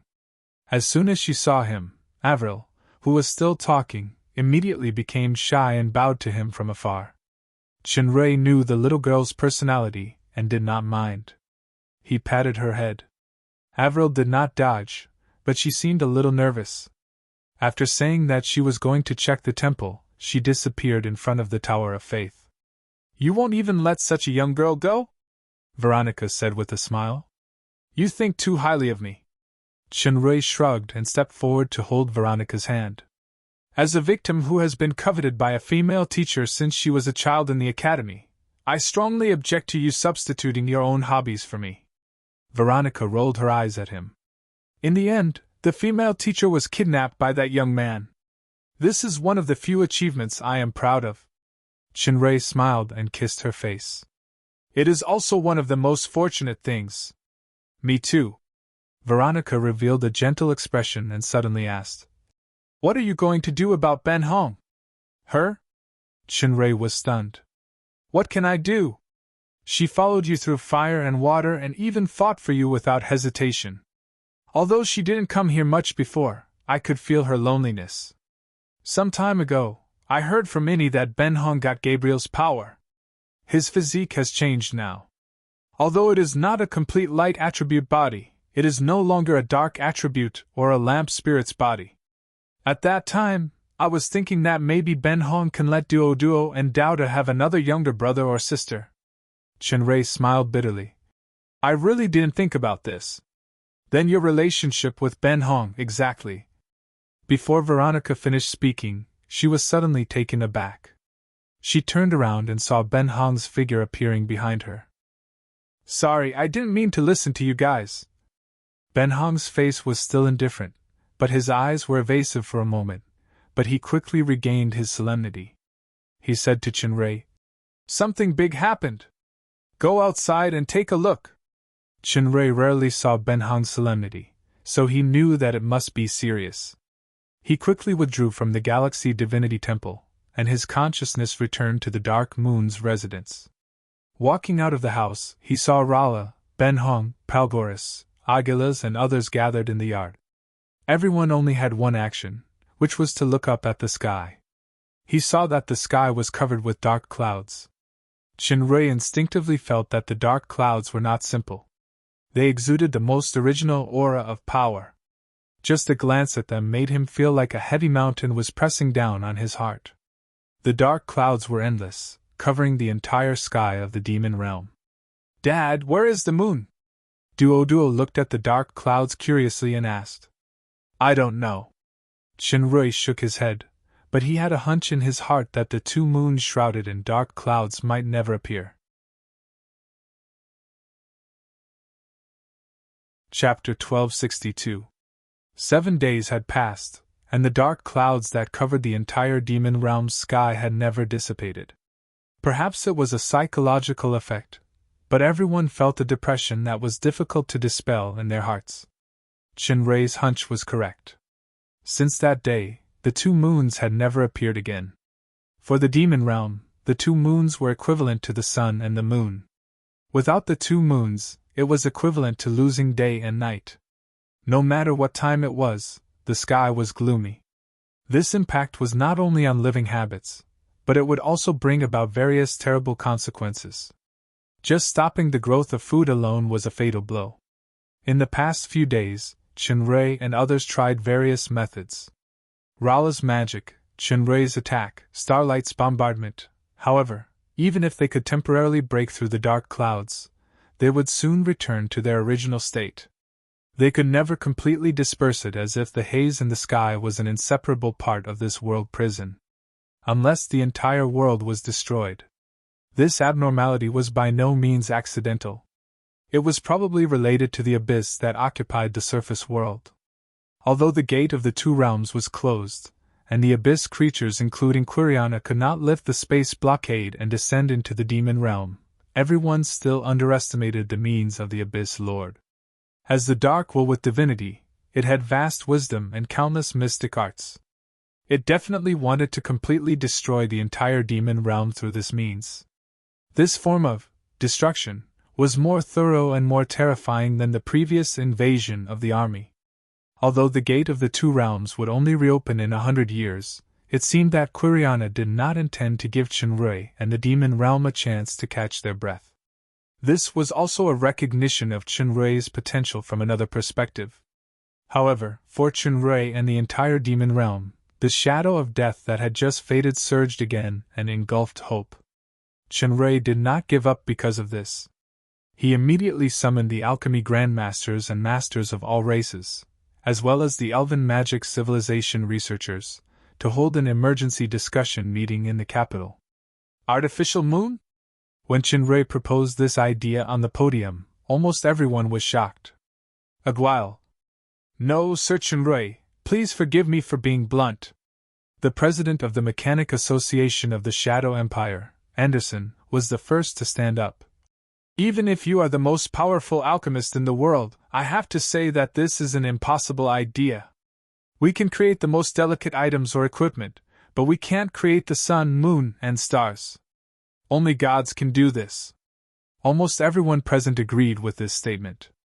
Chenrei looked at Anderson, then at the crowd and smiled. Master Anderson. No, you should have already entered the realm of a quasi-grandmaster. First of all, I have to congratulate you. However, I have to say this. With your current knowledge and state, the possibility of you advancing to a grandmaster is almost zero. As the world's top mechanic grandmaster, although Chenrei was fully qualified to say this, his tone was still too heavy, especially in front of so many elites in the alchemy world. However, Anderson was not annoyed. It was not his first time dealing with Chenrei. He knew very well that the other party was not arrogant. Instead, he looked surprised and bowed. Please advise. For example, before the first legendary grade equipment is born, will our knowledge always stay at the excellent grade? At that time, will we know that there are legendary grade and even god grade above the excellent grade? If we haven't even thought about it, then how did the legendary grade equipment appear in this world? Chenrei's question made Anderson shake his head. A few people such as Tetanus, Finoa, and Kikri had already shown thoughtful expressions. I once said something at the last Demon Realms Exchange meeting. Once the thinking is fixed by a certain framework, it is equivalent to killing the real imagination. From the time we made the first equipment, our lives have been integrated into the world of creation. Whether the sun, moon, and stars are created by the gods or not, the essence of creation remains unchanged. As Chenrei spoke, a faint light appeared beside him. It slowly evolved into some shapes. There were magic lamps, TVs, mobile phones, magic airships, magic guns, battle balls, and other new things in the past 10,000 years. Not only that, but there were also many things that the people present had never seen before. The alchemist suddenly whispered, "What is that four-wheeled thing running fast on the road? Is that kind of high-rise building with hundreds of floors possible? There is also the huge thing flying in the starry sky. Is it a ship? Those things just now may appear in our world in the future, or maybe not, but something new. Because the steps of creation are endless." A bright cosmic starry sky appeared behind Chenrei. If you want to do this, you must have the courage to break the original thinking inertia and break the shackles of imagination. Creation is infinite possibilities. If we lose the possibility, then our world and our power will stagnate. First, we must think, then we can transcend. When he said, "Transcend," a light suddenly flashed in Chenrei's mind. Everyone present felt that the illusion of the cosmic starry sky was suddenly full of vitality, as if it really existed. At this moment, many people seemed to be touched by some mysterious breath, and inspiration surged in their minds. Chinrui came back to his senses. When he thought of touching the strange light in his mind for the first time, he could no longer do it. He paused slightly and said, "To put it simply, there are only things that can't be imagined, but there is nothing that can't be done. Lord Anderson, I hope that you, I, and everyone can create new possibilities." Anderson felt as if he had seen a new door. As long as he touched this door, he could truly break through the shackles and reach a new height. He was overjoyed. He bowed respectfully to Chinrui with the etiquette of a student and sat down. Anderson wasn't the only one who felt this way. Many alchemy elites with extraordinary potential were the same. After breaking through some kind of thinking shackles, many creative ideas emerged for a while. Some people began to boldly go on stage to explain their ideas. As for the material problem, I think we need a carrier of fire and light power. We can imitate the principle of the magic lamp in our human world and use tungsten crystal as the main body. The one on stage now was the human mechanic Grand Master, Farasini, who was as famous as Kukui. This idea was approved by many people. However, someone quickly raised an objection. The illumination range of the heat generated is too small, and the energy consumption is too huge. To cover the residential area of the demon realm, we need tens of thousands of them. In terms of heat and light, we can use the Mageweth circuit to increase it. This circuit can also greatly reduce the problem of energy consumption. Farasini drew complex Mageweths on the board. This was his best field. Some of the original circuits were even the result of many years of research. At this critical moment of life and death, he couldn't care less about hiding it. When many Mageweth research masters present saw these circuit diagrams, they couldn't help but marvel. Mr. Farasini's Mageweth attainments are amazing, but the demon realm is not comparable to the human world. Too much heat and light will be counterproductive. The material must be changed. Moreover, the cost of manufacturing is still high. Even if we use your circuit transformation, only considering the density of the population, we need at least thousands of moons to rise at the same time. Tettini's suggestion made Farasini himself fall into deep thought. Actually, we can only use one. A timid voice sounded. For a while, the venue was silent. All eyes were focused on the somewhat pretty girl with glasses. This girl was Beluin, the daughter of Turia, the president of the Bloody Empire's Mechanic Association. Her mother was also a mechanic master, Mavina, who attended the meeting. You just said that we will only use one? Farasini didn't put on the airs of a grand master, but he asked seriously. Beluin blushed when she felt everyone's gaze, but she still nodded. Please come to the stage. The alchemy world paid attention to those who reached first, so Chinrui did not hesitate to use the word, please, to Beluin. Beluin looked at Chinrui, and she was emboldened. Under the encouraging eyes of her parents and Fanoa not far away, she walked to the stage. My idea is to create a light source, then use many reflection points to spread throughout the demon realm. In this way, the costs will be greatly reduced, and the durability will also be. Chinrui's eyes lit up. He secretly marveled and showed a look of approval. Mirror? Farasini, who was below the stage, had already reacted. He showed ecstasy. That's wonderful! Everyone also understood that Beluin's idea was indeed ingenious. She only needed to create a light and heat source, then the objects made of suspended reflective materials in the air could achieve the effect of illumination on a large scale. She could also change the light source to realize the alternation of day and night. She could even create hot light and cold light to adapt to more crops. Also, Sir Farasini's Mageweth circuit just now. I think the circuit part can be improved in this way for the third and fifth drawings. The amplification may be better. If there is anything wrong, please forgive me, Sir Farasini. Beluin courageously drew two small sketches next to the Mageweth circuit diagram drawn by Farasini. Farasini stared at the two sketches closely, and he suddenly shouted, startling Belluin. Genius! Pharisini clenched his fist excitedly. You are the most outstanding genius in the Mageweth field I have ever seen! Are you interested in being my disciple?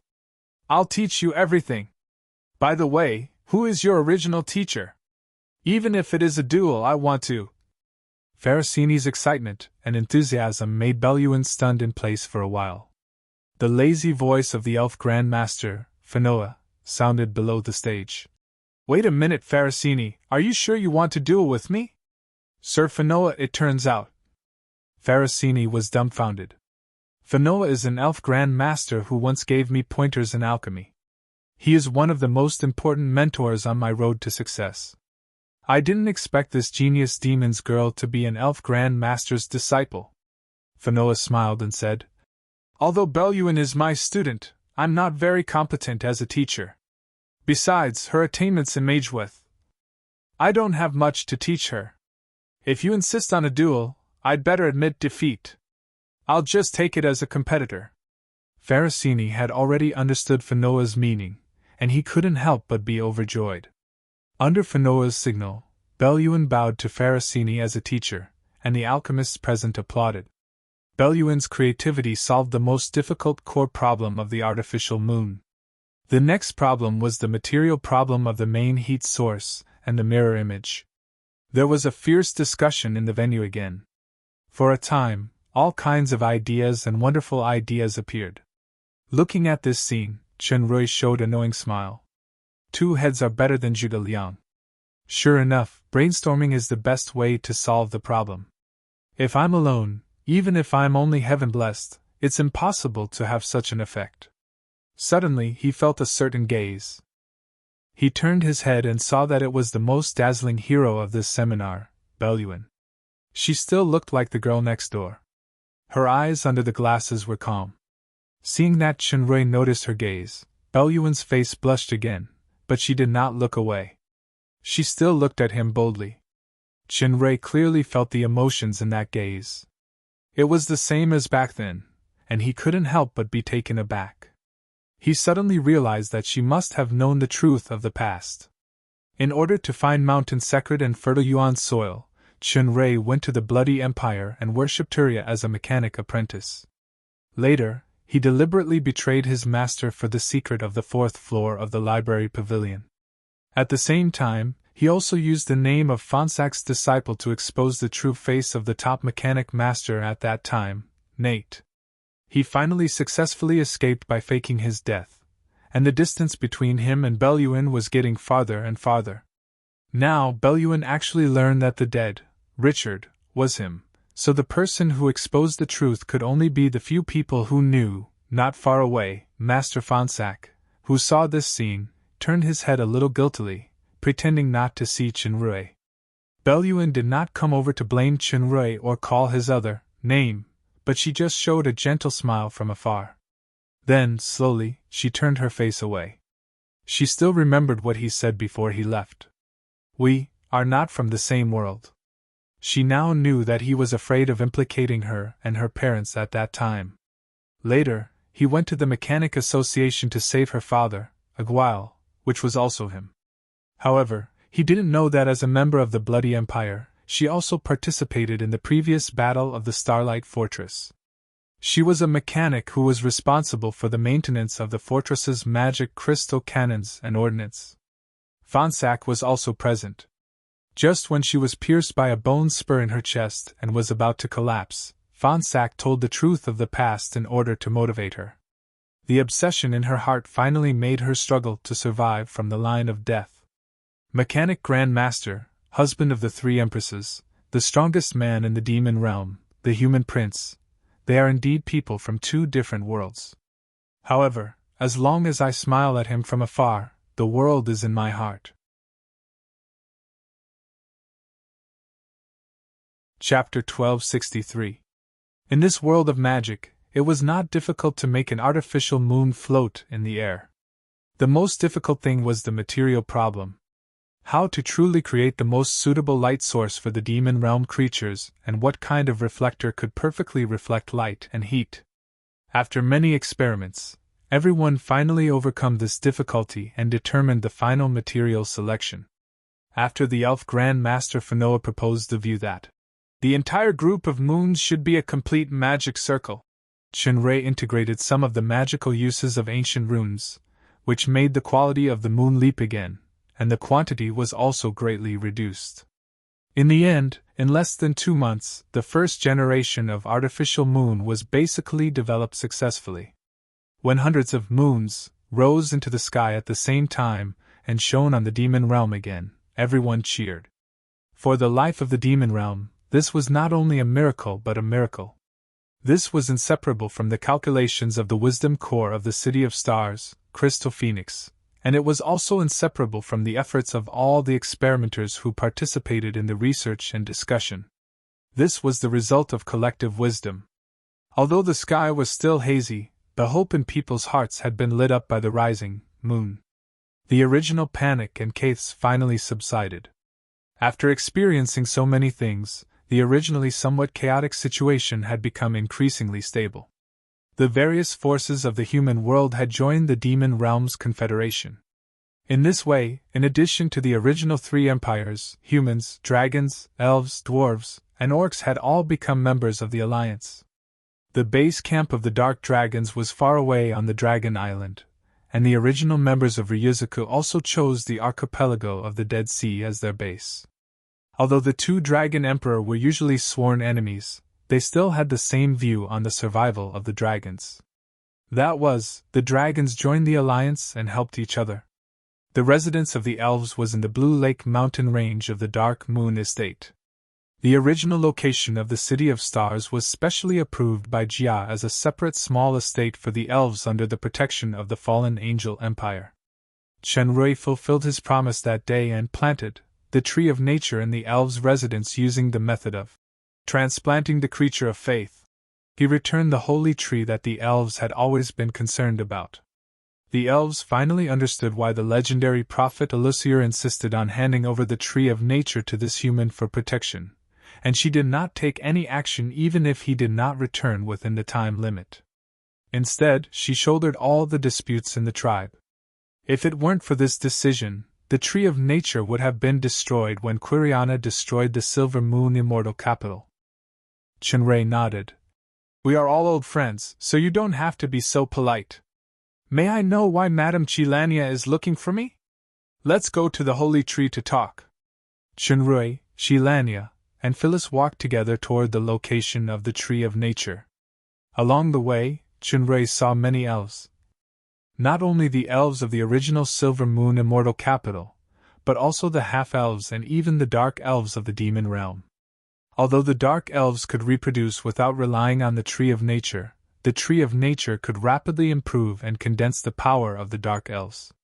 Perhaps it was because of the last 100 years or so, in order for the elves to better survive and reproduce in the demon realm, the originally arrogant elves had finally accepted these aliens. I never thought that there would be a day where the half-elves and dark elves would be bathed in the light of the holy tree with us. Phyllis looked at the moons in the sky. It's like a miracle. What I see is a miracle, not a miracle, because miracles are created by humans. Shinrei also looked at the artificial moons. Not only that, I also see hope and a strong desire to survive. Perhaps we will create an even more incredible tomorrow. Princess Phyllis nodded, but Chilania, who was also looking at the sky, sighed. What I see is not only light and hope, but also the haze behind it. What exactly do you see? Although Chilania's strength was only at the early stage of the false god realm, and her actual combat power was not at the true false god level, Shinrui did not underestimate her at all. After all, the weight of the elf prophet could not be measured by combat power. Your Highness, see for yourself. Chilania walked to the front of the Tree of Nature, and a faint mist appeared on the green leaf staff, resonating with the power of the Tree of Nature. My foresight is still quite limited, so I have to borrow the power of the holy tree. Your Highness, please relax and use your soul to touch my power of consciousness. Shinrei nodded and slowly approached the mist of the green leaf staff with his soul power. Suddenly he felt a boom in his head, and a scene appeared in his mind. The sky was still covered with endless dark clouds, shrouding the demon realm. The dark clouds slowly began to change, and their form became exactly the same as the scenery below. From afar, it looked like a mirror image. The mirror image pressed down step by step, and soon swallowed the artificial moon in the sky. The demon realm fell into darkness again. The mirror image was still extending. The tallest television tower had already touched the tower. That was exactly the same as the reflection in the sky, and the two towers collapsed and were annihilated at the same time. Soon, following the collision of the mirror images, everything else was the same. Buildings, terrain, life, everything was destroyed, and the entire world turned into ashes. Shinrei looked at this scene in shock. The image quickly began to distort and blur, and then disappeared. His line of sight returned to the original tree of nature. Qilanya's body swayed, and her face became extremely pale. She spat out a mouthful of blood. "Teacher, what's wrong?" Empress Fei Li supported Qilanya in shock. Qilanya smiled bitterly and said, "Every foresight has a price to pay. I now understand why Father opposed me inheriting the prophet's position. Then what I saw just now was the real future?" Shenrei was still in shock. No wonder he had a bad premonition in his heart. "If we don't change it," Qilanya sighed. Before seeing the foresight, Shenrei didn't think much of it. Now that he looked at the dark clouds in the sky again, he felt that the shape was indeed a little strange. It seemed to have formed a prototype of a mirror image. This must be a secret technique similar to the power of the mirror world. And the power of this secret technique would cover and destroy the entire demon realm. Shinrei suddenly felt very grateful for the experience that Elusier had given him in the mirror world. It allowed him to understand more clearly the horror of this secret technique, and at the same time, he understood the huge crisis that the demon realm was currently facing. It turned out that it wasn't some dark cloud that swallowed the two moons, but a shadow that directly brought destruction and death. This was the real purpose of Quiriana. Just when everyone thought that they could breathe a sigh of relief, they were actually forced into a desperate situation. Chapter 1264. Dark Moon Residence. "Have you decided?" Catherine asked Shinrei. After learning about his decision on the phone, Her Majesty Dark Shadow Empress, who was usually busy with government affairs and had difficulty getting away, rushed to the Dark Moon immediately without thinking.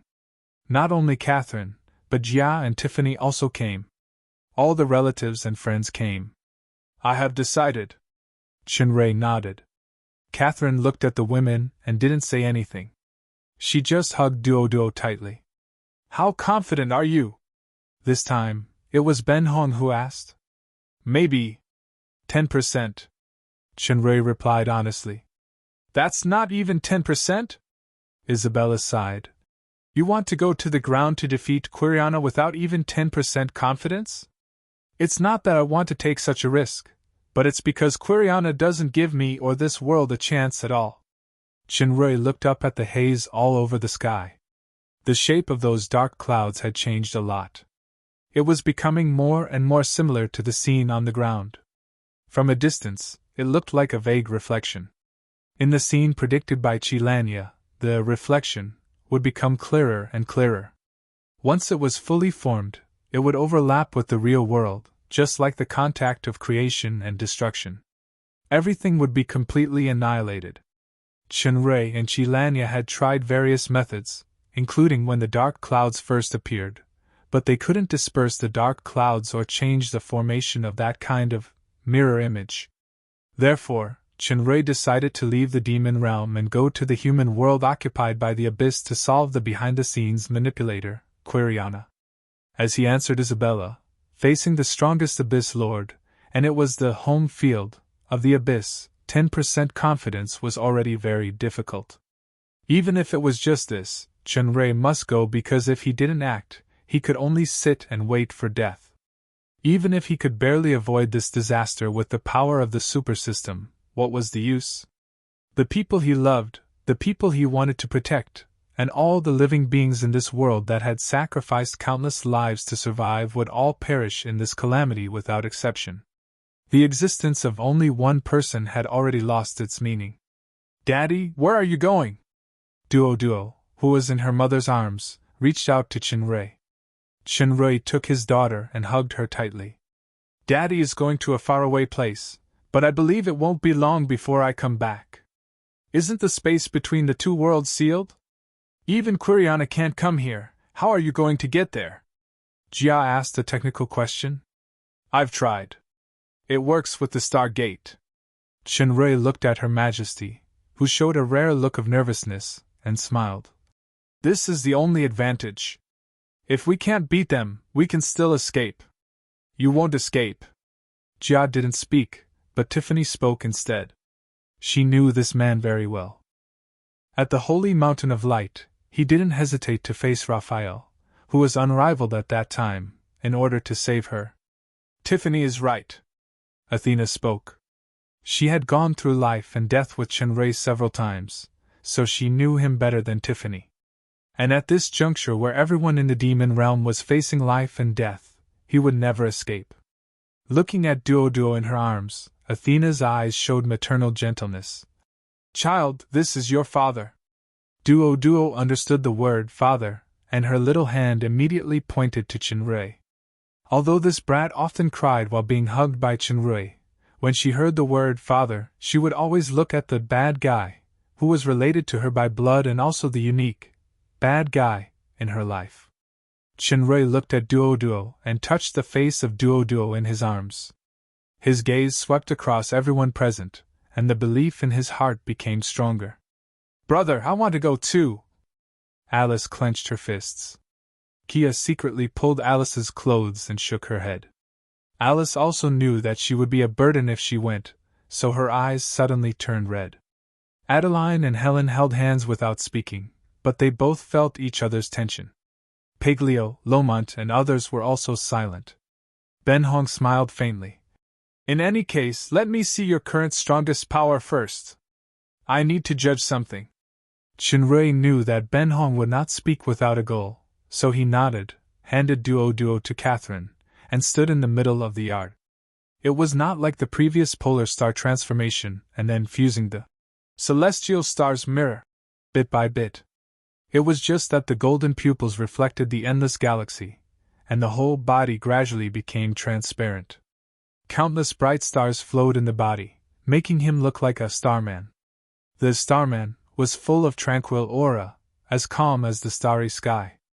However, in the eyes of everyone, this kind of internal momentum was more dangerous than that kind of explosive power. "It turns out that your strength has reached this level," Ben Hong exclaimed, but he shook his head. "Perhaps you are able to compete with Quiriana head-on, but you haven't reached the level of defeating her, let alone surpassing her. I really don't think about being able to surpass now. I just want to." Chinrui didn't go on, but Ben Hong understood very well. Everyone present understood, except for Duo who didn't really understand and Dowdu who really didn't understand. Although he couldn't surpass her, he just wanted everyone to live. "To be honest, your strength should be much inferior to Quiriana. It is impossible to defeat her quickly. Moreover, in your current state, your vitality is burning too fast.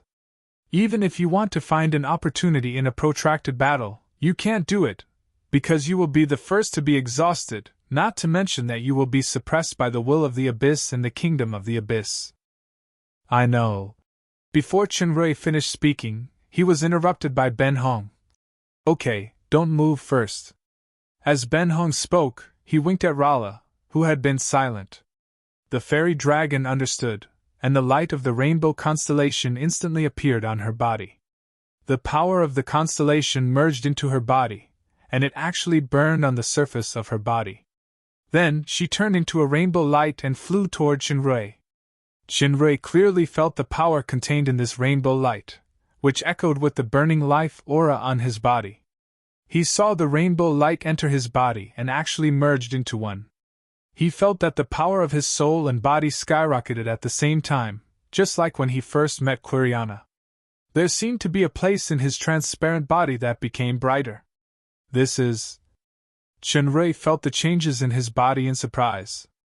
Since that time, he and his group of royal relatives had been trying to comprehend this fusion power, but unfortunately they all failed. Ben Hong's return solved this biggest problem. Burn. Ben Hong said faintly, and a golden light appeared on his fingertips like a seed wrapped in golden flames. Chunrei faintly felt that this was the special aura of the Saint Fighting Heart. When you are burning, she is also burning. Just like you, she must have the awareness of abandoning everything and integrate her life into the power of the Constellation Kingdom to burn. This is the foundation of fusion. Chunrei's face changed. He had clearly sensed the rapid loss of Rala's life force. This loss was integrated with him, the main body. In other words, when he burned out, even if Rala still had extra life, it would be gone together with him. He quickly retracted his power. With a flash of light, Rala's figure reappeared, and her face was faintly pale. It turned out that Chunrei finally understood why Rala had been staying with Ben Hong these days. It turned out that she had been studying this fusion power. The experiment just now can be considered a success. These few days of work have not been in vain. Now, all the 2-star enhancers who have been bestowed with the title of God, as long as they accept this seed that contains the power of the Saint Fighting Heart, they will be able to ignite the power of burn and integrate it into your own power. Your strength will also multiply.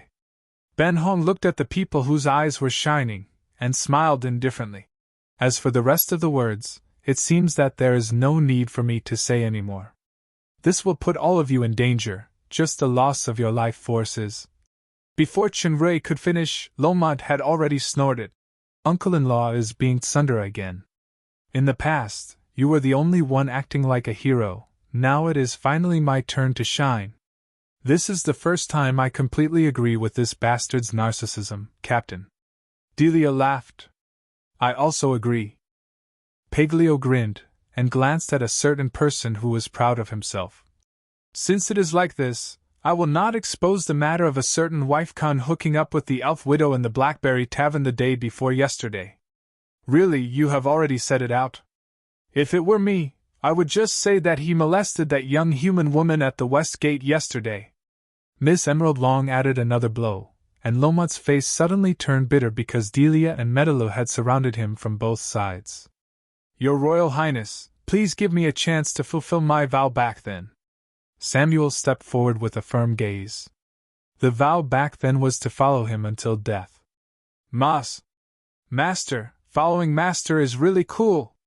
It was rare for the slime to be brave for a while, but the next sentence revealed his nature.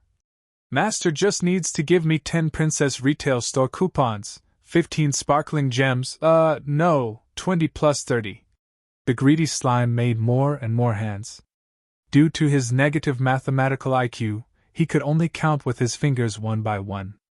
His brain had begun to get confused, and his onion head was full of cold sweat. According to this increment rate. No, the increment of the gems and coupons in the middle is wrong. Let me calculate, it is now 500 coupons and 730 sparkling gems. The Black Dragon chick with strong financial management ability came to a conclusion in an instant. She leaned in front of Chunrei and said with a smile, Boss, I'm a very honest person. As long as you give me half of the price and pay me 1,000 years of settlement allowance, I'll follow you. Before Chunrei answered, Lala Leah also jumped out. I owe you a few lives. This time, I'll pay you back first. Look at this Duo girl, she is getting more and more beautiful. If she survives, you will be our father-in-law. The first 2 sentences were still clear about gratitude and resentment, but as for the third sentence, even the Dragon Emperor's father-in-law, Augustus, couldn't stand it anymore. He covered the mouth of his daughter who had lost all her integrity. Alice and Adeline looked at each other, pulled Helen, and made a fighting gesture. As for the rest of the people, especially Catherine, Jia, Kia, and others, they just looked at Chunrei quietly. A lot of words could be understood without needing to be said. Athena spoke, but she said to Maria and others, And Maria, Uncle Span, Lord Augustus, and the rest of you, please take care of Duo and Daudu. Augustus did not receive star strengthening and star sealing. Both Maria and Span received 2-star strengthening, but they had not yet understood this power. The others, such as Joanna, Ina, and the half-elves, were the same. Shenrei felt his eyes soar, and his vision blurred involuntarily. He felt that he could only nod. Duo, who was in Catherine's arms, asked, "Dad, when are you, Mom, and Auntie's coming back?" "Dad doesn't know either." Shenrei wiped his red eyes, walked in front of Duo, kissed his daughter, and hugged Dauda, who was staring at him with wide eyes.